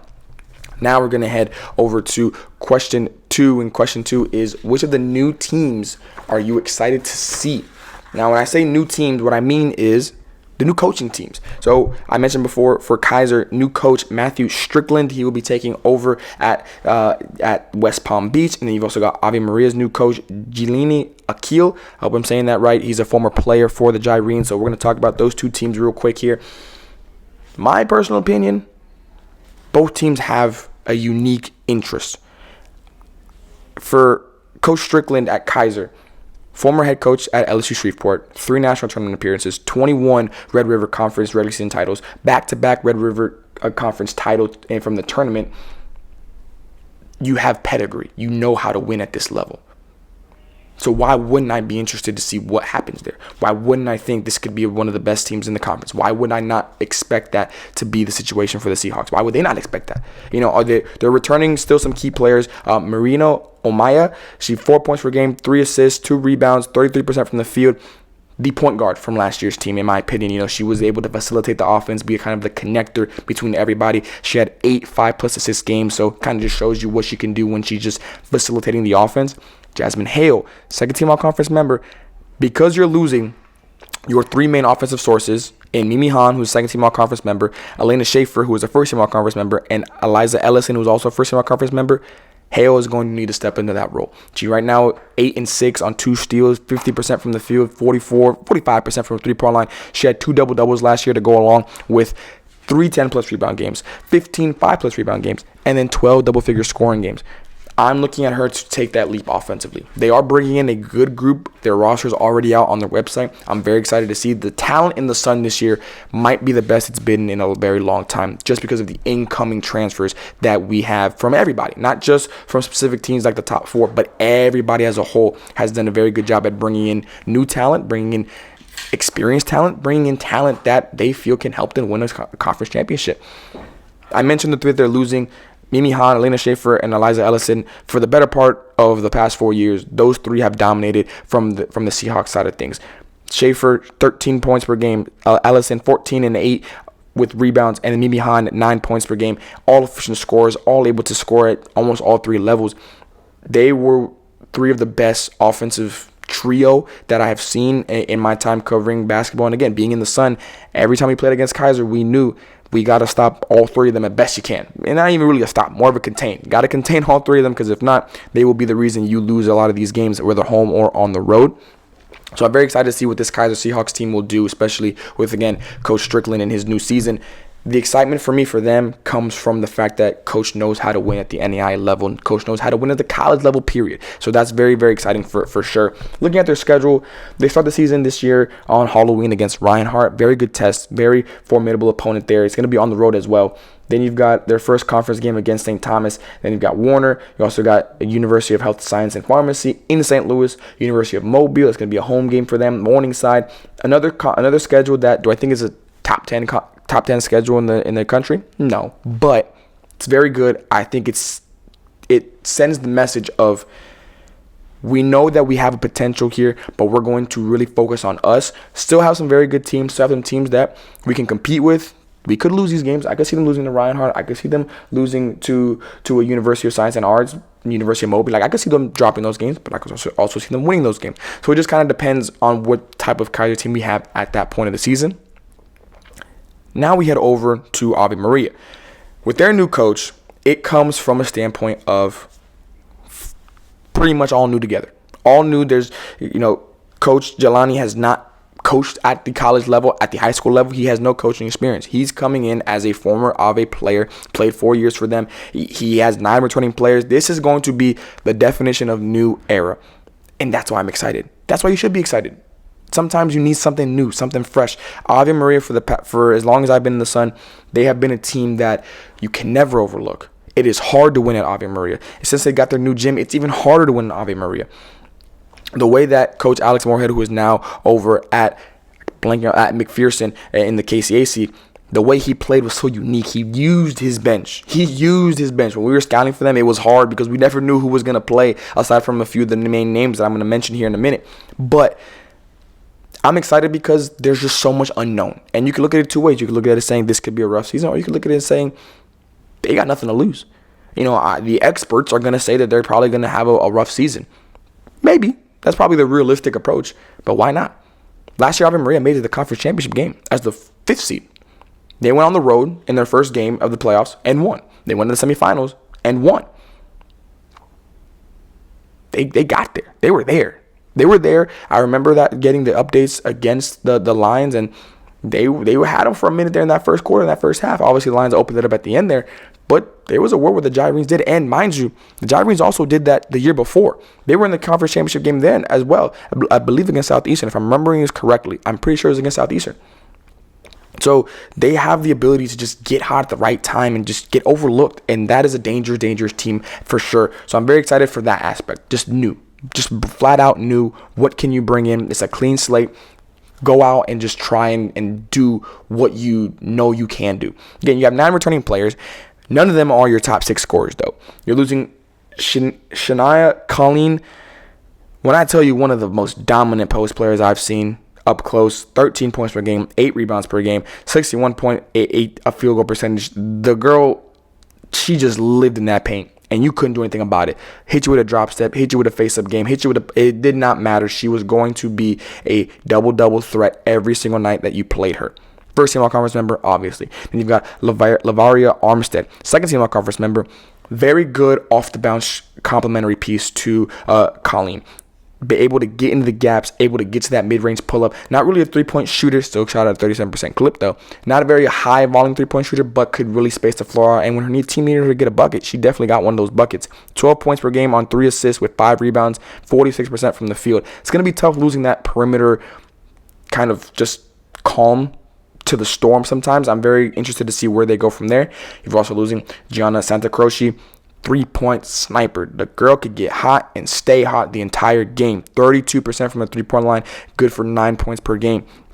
Elena Thomas, 8 points per game. Casey Humphrey, who was the point guard last year for the past 4 years, honestly, for Ave Maria, just wasn't necessarily a offensive threat, but just put pressure on the rim in the open court, getting downhill, able to get the ball in transition and push. Very opposite approach to a Colleen, for example, where she benefited more in the slow game, but you need that sometimes. You need to have that healthy balance, and I think Coach Moorhead definitely did a good job at being able to balance both of the fast players and the fast-paced players that he had, as well as the key players that needed to be able to thrive in the slower, methodical approach to the game.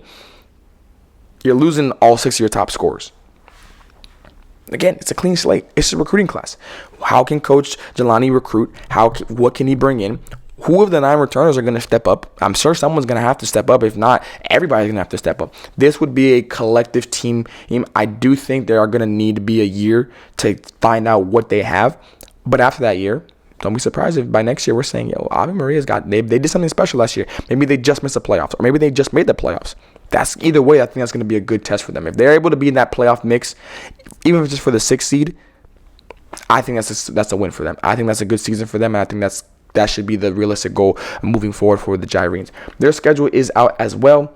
When you look at the schedule, first game of the season, Faulkner, then William Carey. Talk about 2 very good tests early on. Both of them going to be on the road in Alabama. Then you scroll down a little bit. Your first conference game is going to be against Weber, then New College, Coastal. 2 of those last 2 are going to be on the road. Very tough to win at Coastal and at New College, but I think this team can maybe pull up a little bit of an upset there. Then you've got Bethel from Indiana, and then you'll come back in the new year with more conference games to finish out the season. Again, the Gyrenes, not going to sugarcoat it, probably going to be a middle-of-the-pack team, but they could be a team that sneaks into the playoffs. No one wants to see those type of teams in the playoffs when they just sneak in because they're riding a good wave of momentum because it's a 1 game off. It's 1 game.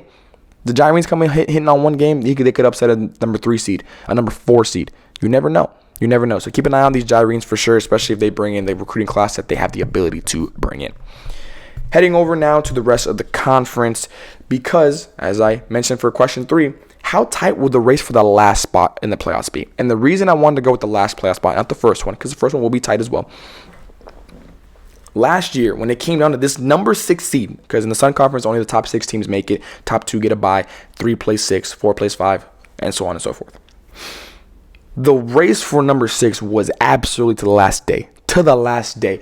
We finished as the 3 seed, so we did not know who we were going to play because we had so many possible outcomes where it could have been Warner, could have been Ave, could have been Coastal, could have been New College, could have been Weber. Like, it could have been any one of these teams, to be honest with you guys. It ended up being the Warner Royals. The Warner Royals, in my opinion, comes out of recruiting class. Their roster is not out. Their schedule is not out. Don't really know too much about this team except from what last year had and what this year could have.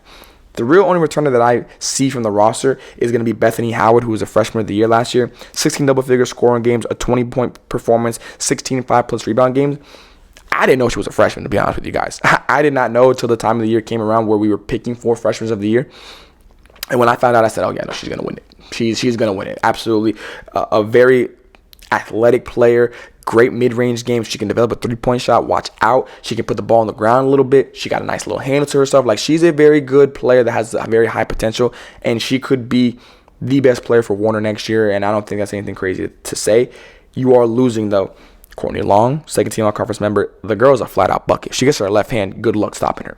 The speed that she has and the ability to rise up in some unorthodox and awkward shooting up angles for the jumper is just hard to guard. It's hard to guard, and she's able to get to the free throw line as well. Shot a very good percentage from the free throw line. 15 points per game. One of the best scorers in the conference, and one of the smallest scorers in the conference. Not physically imposing, not looking really sprayed out there from three-pointer. Just, I'm getting my mid-range, I'm getting to the basket, I'm faster than you. I'm just flat out faster, so I'm just going to be able to get around you with the quickness and the speed that I have from the ball handling and the foot speed. Julia Gilbert, second-team all-conference member as well, a stretch post that lives up to the name. If she was the 5, she is going to bring your post player out to the perimeter, and now you got to actually guard, or you're going to have to leave the rim, which again complements a player like Long and the 2 players I'm going to mention in a minute here, to get to the basket, to put pressure on the rim and be able to force the defense into some scramble situations, to be able to give Gilbert, for example, some 3-pointers out on the one more into the corner kickouts. She also had a very lethal pump fake because it was so slow that it made it believable, and no matter how many times people in the conference would say don't jump, she got you to jump like a Pop-Tart. It is what it was. It is what it was. So that's going to be definitely a big loss for sure. The Watson sisters. Kalia and Alaya. 16 combined, 4 combined, 3 combined, 34% combined, 30% combined from the three-point line. One of the more experienced veteran players in the conference for sure. The Watson sisters are a staple. They were a staple at Warner. They were one of the best backcourts in the conference for the time that they were here. And again, you add that spacing from a Gilbert, it allows Watson sisters and Long to get to the paint and get kickouts and spray it out there to the shooters and spray it out to everybody else looking for dump offs as well when they would have a post player or a backside cut. You're losing all that.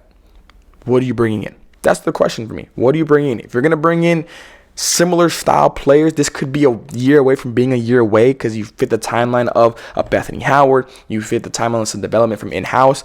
That's what I'm going to look at. That's what I'm looking at for this Warner Royals team. I'm very excited to see what they bring in. But the race is going to be tight, and I don't know if they're going to get that last seed, to be honest with you guys. I don't know if I'm going to put my money on it just yet, because especially for this next team, the Coastal Georgia Mariners, they have an absolute just chance in front of them. I've been going through, or as a matter of fact, looks like Warner's schedule is up. So let me look at the roster real quick one more time too, just to double check. But the Warner schedule is up, so we'll look at the Warner schedule, and the roster is up for the Warner Royals. So literally on right here, going to be able to look at it off rip. So Bethany Howard is coming back for her sophomore season at Warner, and a bunch of new players. As a matter of fact, Julia Gilbert is actually coming back as well. So that's going to be a big plus for her, for the Warner Royals team. Absolutely.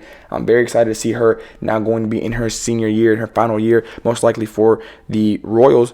It's a big plus because you keep your shooting ability. I still think Bethany Howard is going to be the best player on this team. You've got a good mix of some seniors, some juniors, a few freshmen. Overall, this team give me the sleeping giant approach. They give me the sleeping giant approach because if they get overlooked, they could be a dangerous team. I don't think they're going to be a top 4 seed in the conference, but that's why they're dangerous, because if they're not a top 4 seed, that's where teams start taking them for granted. That's where teams, I need y'all to understand something, and this was one of the biggest upsets in the conference last year. It was the end of the season. Southeastern pretty much had the number 2 seed locked up for the most part, trying to fight for the number 1 spot. The Warner Royals came in. It was senior night in Lakeland. We all thought it's going to be a Southeastern win. Why wouldn't we think that? I went to bed. We won our game on the road. I went to bed. I woke up. Warner won. And I said, what? I went back. I watched that game, that fourth quarter. Warner benefited from a lot of Southeastern mistakes. And that's not the type of way Warner could be a lot of these teams. Yes, their margin of error is a lot smaller than some of these other teams in the conference. It's no surprise. But they're also the team that could benefit the most from your own mistakes. If you let them hang around, if you give them confidence, they're going to turn around and do something that they shouldn't be doing. They went into Southeastern on senior night for the Fire and won in overtime, I believe. It was an absolutely amazing game, one of the highlights of the season, and we're actually going to talk about the same thing for Coastal Georgia in a minute here, but it goes to show you the type of Warner style they can play. Just unexpected, completely momentum driven, and if they bottle it up and can control it to their advantage, watch out for this Royals team. I mentioned their schedule is up, so we'll take a quick look at their schedule. First game of the season will be on the 24th of October against Abraham Baldwin Agriculture College. Then you got Thomas again, and your first conference game will be against Coastal, then Florida Memorial, and then Keiser. You've got Shawnee State on here as well. Good pickup there for the Royals for sure. Culver Stockton at Loyola University. I like what I'm seeing here, Warner. They went out and got some very good competition for them. I'm very excited to see what they do against some of these teams. Am I picking them in any of these games? Probably not, but don't be surprised if they keep these games a little bit closer. And Warner, and I'll end it here so we move over to Coastal. Warner is that type of team that if it stays close, the percentage of winning goes up at Southeastern. If it stays close, the percentage of winning goes up for Warner. It goes up. And if they find that perfect moment just going in for that final shot, they could end up winning and pulling off an upset. Home or on the road, yeah. So watch out for this Roanoke Royals team. They cannot be overlooked, because if you overlook them, they will make you regret it. Absolutely. And over now to Coastal Georgia, like I mentioned, this is my dark horse team. This is my... Yeah, they're more than a puncher's chance. This is my dark horse team. This is my dark horse team. This is the team that I feel like, if you force me to pick a team that didn't make the postseason last year that could make a real run, at least semifinals. I want to see even conference finals. I really could see it. Coach Corey Harris, who is now the full-time coach there, congratulations to him. He's just done something. He's done something. I think he's able to. He just did something. Like, I can't put a finger on it, but he has it. He has it. He went out. His roster is out. He did a great job at going out and recruiting. I can feel the energy from him and his staff and his program through all the posts, through all the social media stuff, through all those things. It just feels different. It feels different for Coastal Georgia right now. You're losing Morgan Webb, 10 points per game. You're losing Tyler Bryant, second team all-conference member, 10-8 on 55% shooting from the field. Taylor Gardner, who is one of the better scorers in the conference as well, at 9, 4, and 39% from the field. Offense will be taking a hit, absolutely. This conference could also be looked at as the offensive conference, and I might go in that direction, actually. I think I'm going to go in that direction. The Sun Conference will not be the defensive conference. Give that only to the Mid-South. This conference, the Sun Conference, will be the offensive conference. And what I mean by offensive conference is like who can have the best offense in the conference? Who can have a conference that you're looking at and saying, who can have the offense in the conference that says we got to try and match their offense, because their offense is just going to lead them to some wins. Don't get me twisted. The defense is still going to be the name of the game, but the offense is going to be the separating factor for all of these teams, whether you make the playoffs, whether you miss the playoffs, whether you get a certain seed compared to another team. The better offensive team that can match that with their defense will be the teams that I look at throughout the year, saying you got to go through them. It's gonna go through them throughout the postseason. But back to Coastal Georgia, you're returning Peyton Schefter, 9 points, 3 assists, 3 steals per game, 4 rebounds, 37% from the field. Very good freshman season, I believe she had last year. Very big guard. I think she's very good in the open court. She's able to get downhill and use her size to her advantage against smaller guards. So I'm excited to see what she can do in year 2. If she can develop a little bit more of a jump shot, a little bit more of a perimeter game, watch out for the matchup nightmares that she could pose. Allie Stone, 6 points, 3 assists, 32% from the field. She had 5 double-figure scoring games and a 20 ball in there. I would like to see Allie Stone take a leap. I think she needs to take a leap for Coastal Georgia to be that team that I think they can be. Bare minimum, this team should be a playoff team. This team should be a playoff team. And that's why I give them a dark horse chance, because even if they're the 6th seed, the 5th seed, something about Coastal Georgia just gets me excited. It gets me excited. It gets me eager to see what they can do in these type of matchups. And just like Warner, they went into Southeastern last year. They had them. I remember the score like it was yesterday. They were up by about 10 or so points in the fourth quarter. I believe it might have even been the third quarter. It might have been more than 10. Inexperience came in, not being prepared for being up, I feel like was a factor in that game as well. They eventually dropped that game, but you saw a moment. You saw a glimpse of it. It's hard to win in Coastal. It's hard to win against Coastal. Coastal has the ability to make games physical. You know, you are losing a Jasmine Warzelli, who is another Sun Conference staple, who I think they're going to lose her just physicality for sure. But this team is going to be returning a lot, and I'm excited to see what they're going to do again, especially with Coach Corey Harris being a full-time head coach now, and that interim title is gone, rightfully so. I'm very excited to see what he can do in his first, I don't know if it'll be first official season, but I'm going to call it. I'm going to call it first official season for sure, because I think that now it's just got a different feel to it. It's got a different flavor to it. Looking at their conference schedule, schedule, Columbia International University, Thomas University of Rio Grande. It's going to be a big one, actually. And it's going to be home. I'm going to have to watch that one. That's going to be a big game for sure. Their first conference game is going to be against Warner. Then they've got Southeastern and Ave Maria. Bruton Parker's on here. Truett McConnell. Cornerstone. Spring Arbor. They another team that went out and got some very good non-conference games. Again, the Sun is getting a lot more attention. I feel like teams are more willing to play teams out of the Sun as compared to the situations in the past. And teams in the Sun, they're willing to go out there. I'll speak from experience. We went up to Marion last year. The game didn't go the way we wanted it to, but you need to have those type of games to be a team that you want to be. You can't go and just play simple, easier games and then get to the national tournament and expect to win that first game, because you're not going to be, first of all, you're not going to be a high seed. Let's start there. You're not going to be a top 5 seed in your quadrant. Florida Memorial, again, was the 7th seed last year.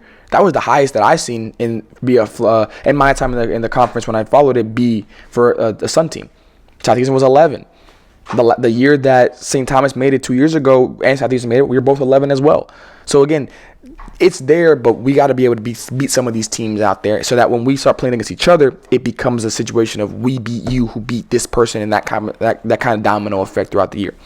Last two teams here for the conference, and then we'll talk about that last spot, how close I think it'll be. Weber's going to be a pretty quick one. I'm not going to lie to you. Roster's not out. Schedule's not out. I think it might be a year away from being a year away.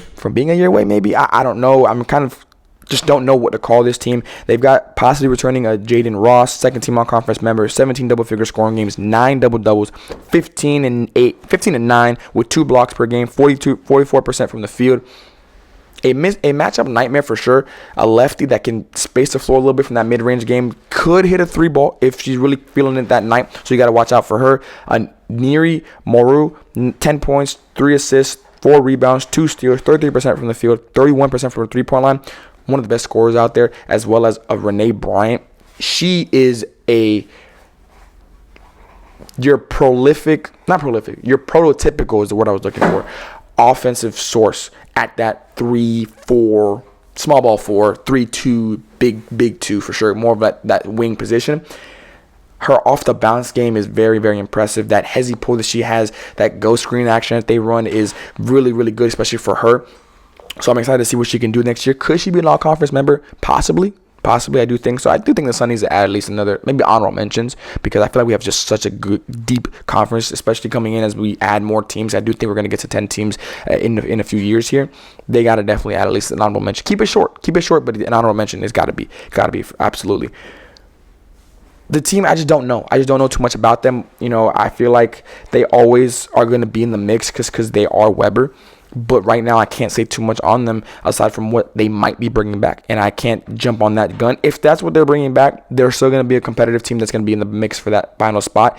It's hard to win at Weber. No matter what. And when Weber comes to you, for some reason, they always like to do their Weber thing and make the game different, make the game just their style, which is just they control the pace. It's going to be physical. It's going to be scrappy. It's going to be just up and down, maybe unorganized at time, but that's the way they like to play, controlled chaos. That's how the Warriors play. So you got to be mindful of that. I don't know what to exactly call this team right now because I don't know enough about them, but if that's what they're returning, they're going to be a very interesting team that, again, will be in the hunt for that last playoff spot. Last team for the Sun Conference, and we can officially end it here and move on into our full season coverage for this 2025-2026 season. New College of Florida Mighty Banyans. This is my puncher's chance team because I feel like they have one of the best offensive players in the conference. Sierra Moore, second team all-conference member last year. She is the definition of pick your poison. You can put a guard on her. She can just shoot over them. You can put a forward on her. She can take her to the basket. You can put a post player on her. She can take her to the basket, put it on the ground. She's got that lethal left step back to her left that is about as cash as an ATM down the street. She is that good of an offensive player. So again, second team all-conference member. I think she could be a first team all-conference member this year.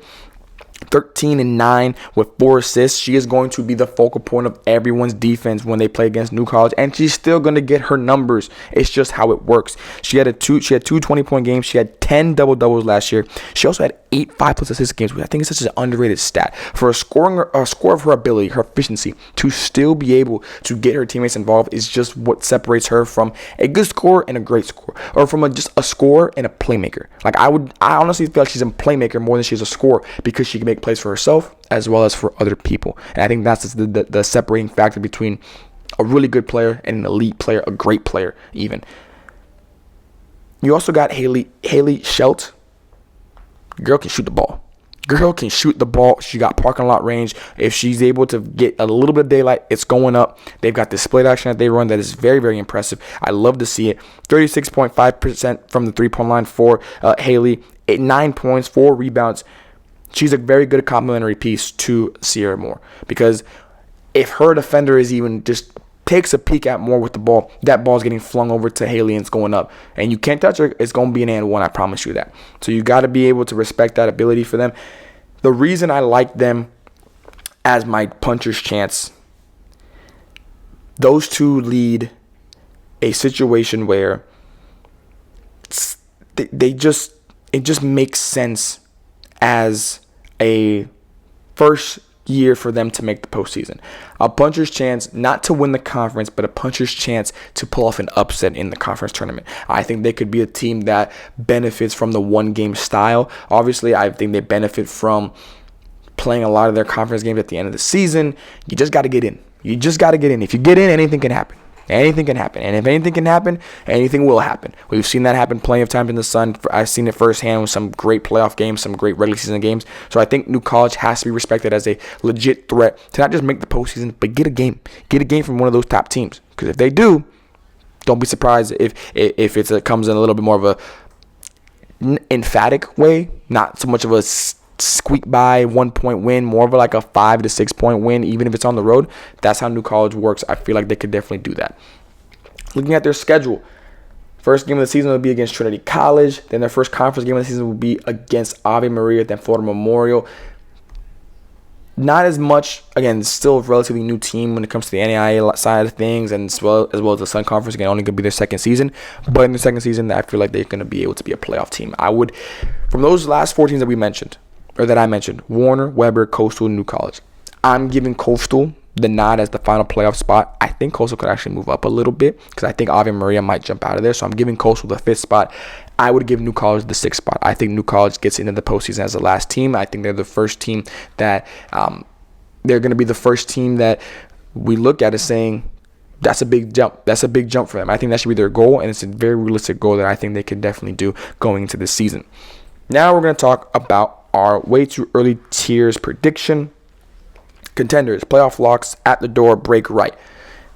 For break right, I'm going to go with Weber. I think Weber, just because I don't know enough about him right now, I can't really predict too much. I know what they could be bringing back, but I don't know what they are bringing back. So I feel like that's why I'm going to go Weber there, a team that I feel like has the potential, but I just need to see what else is out there from this program. Number 8, I'm going Ave Maria. Similar to Weber, but at least I know Ave Maria's roster. I know what they're looking at, I know what they're working with. I know what the potential could be because I see it out on the website. I see it possibly putting together on the court. And part of it too is I'm a sucker for the new year stuff. I'm a sucker for the new era stuff because I feel like that, not beginner's luck, but that first year vibe, that first year feel is a real thing, and it can kind of carry you for a little bit. Eventually it will go away, and you got to really lock in and not do it on your own. But while that carrying momentum comes, if you do grab it and you hold on to it, it could ride a lot longer than the season than people might think. So that's why I'm going to go Ave Maria as my 8th seed. For the 6th seed, give me Warner. Warner, I'm interested in now, knowing that they're bringing back Julia Gilbert. Now obviously bringing back Bethany Howard. You've got some other key pieces that didn't play that much last year that will be called upon this year. You've got some new faces that I think could definitely help integrate some new style for the Royals. Interesting team. Could be another type of puncher's chance type of team like New College, just because they might have a deeper roster, in my opinion. But we'll see how that all comes together for the Royals. Number 6, like I mentioned, again, these are my 3 at the door teams. So teams that I feel like could make the playoffs, could just miss the playoffs. New College, kind of just talked about them, so I'm not going to deep dive into it too much. But again, a team that I feel like has the talent. Can they put it all together, and do they have enough of that talent is the question. But I think they do, especially led by Sierra Moore and Miss Haley Schelt. Number 5, Coastal Georgia. I'm just really high on this Georgia Mariners team. I think Coastal is going to make a big jump this year. I think Coach Corey Harris, similar to what I mentioned with the Ave Maria coach, it's new because now when you look at Coach Harris, he is the coach. We all knew it. We all felt it. But it's different from feeling it and it being official. It's officially his program, and I think he's going to do great things with it. And I'm very excited to see what he does in his first official season as being the full-time head coach for the Coastal Georgia Mariners. Now we got the Keiser Seahawks. I think they're going to be 4th. Now, they are closer to being top 3 than they are to being number 5. I do believe that. I think these next top 4 teams, Keiser, St. Thomas, Southeastern, and Florida Memorial, that is the order that I have right now. Again, going off last year is a big reason for me. I think you look at the matchups from last year, we split 1-1 with Keiser. Keiser split 1-1 with Florida Memorial. Southeastern beat us 2 times. Florida Memorial beat Southeastern 2 times. St. Thomas, we split with Florida Memorial. Like, it was all over the place last year when it came to these 4 teams. So, to be honest, I could have easily said, that's why I was saying I could put Keiser in the contender spot and just have it all 4 of us be there. Not going to do that, obviously. I'm going to put them as a playoff lock team because the difference between Keiser and the other 3 teams, while Coach Strickland has experience at the NAIA level and winning at the NAIA level, it's his first year in the Sun. I'm giving respect to the reigning coach of the year from Florida Memorial. I'm giving respect to the Southeastern coach who's going to his second year at the Fire Helm. I'm giving respect to Coach Candace Walker, who's been, I believe, one of, if not the longest tenured coach now in the Sun. They've been here longer, so you got to give respect to those that have been here before. With that being said, though, Coach Strickland has won arguably just as much as any of those 3 that I just named, and that's why the Seahawks are going to be my number 4 seed. St. Thomas, Southeastern, Florida Memorial, it's a coin toss. You pick one, you ain't going to be wrong. Each team has its own flaws. Each team has its own strengths. I will say, and I'll double down on what I said at the beginning of the episode and then kind of wrap it up here. It's about offense. It's about offense this year for the Sun. Which team can be the best offense? And that goes for everybody, for all 9 teams. It's not going to be just about defense. You can have a great defense, but if you cannot put the ball in the hole, if you cannot get buckets, it's going to go by the wayside. You got to have a good offense. I think that's what separated the top 4 teams from the middle of the pack. It separated the middle of the pack from the bottom 4 teams. It's just how it works. You're going to have a very good offense, and that'll separate the top 3. That'll separate the entire conference. That is why I'm naming this conference the offensive conference. Not because of the points that they do score, but because of the points they need to score. The team that is the best offense will be the team that wins the number 1 seed and is probably the favorite to win the conference tournament when that time does come. But that's going to do it. We did it. Everybody, we are done.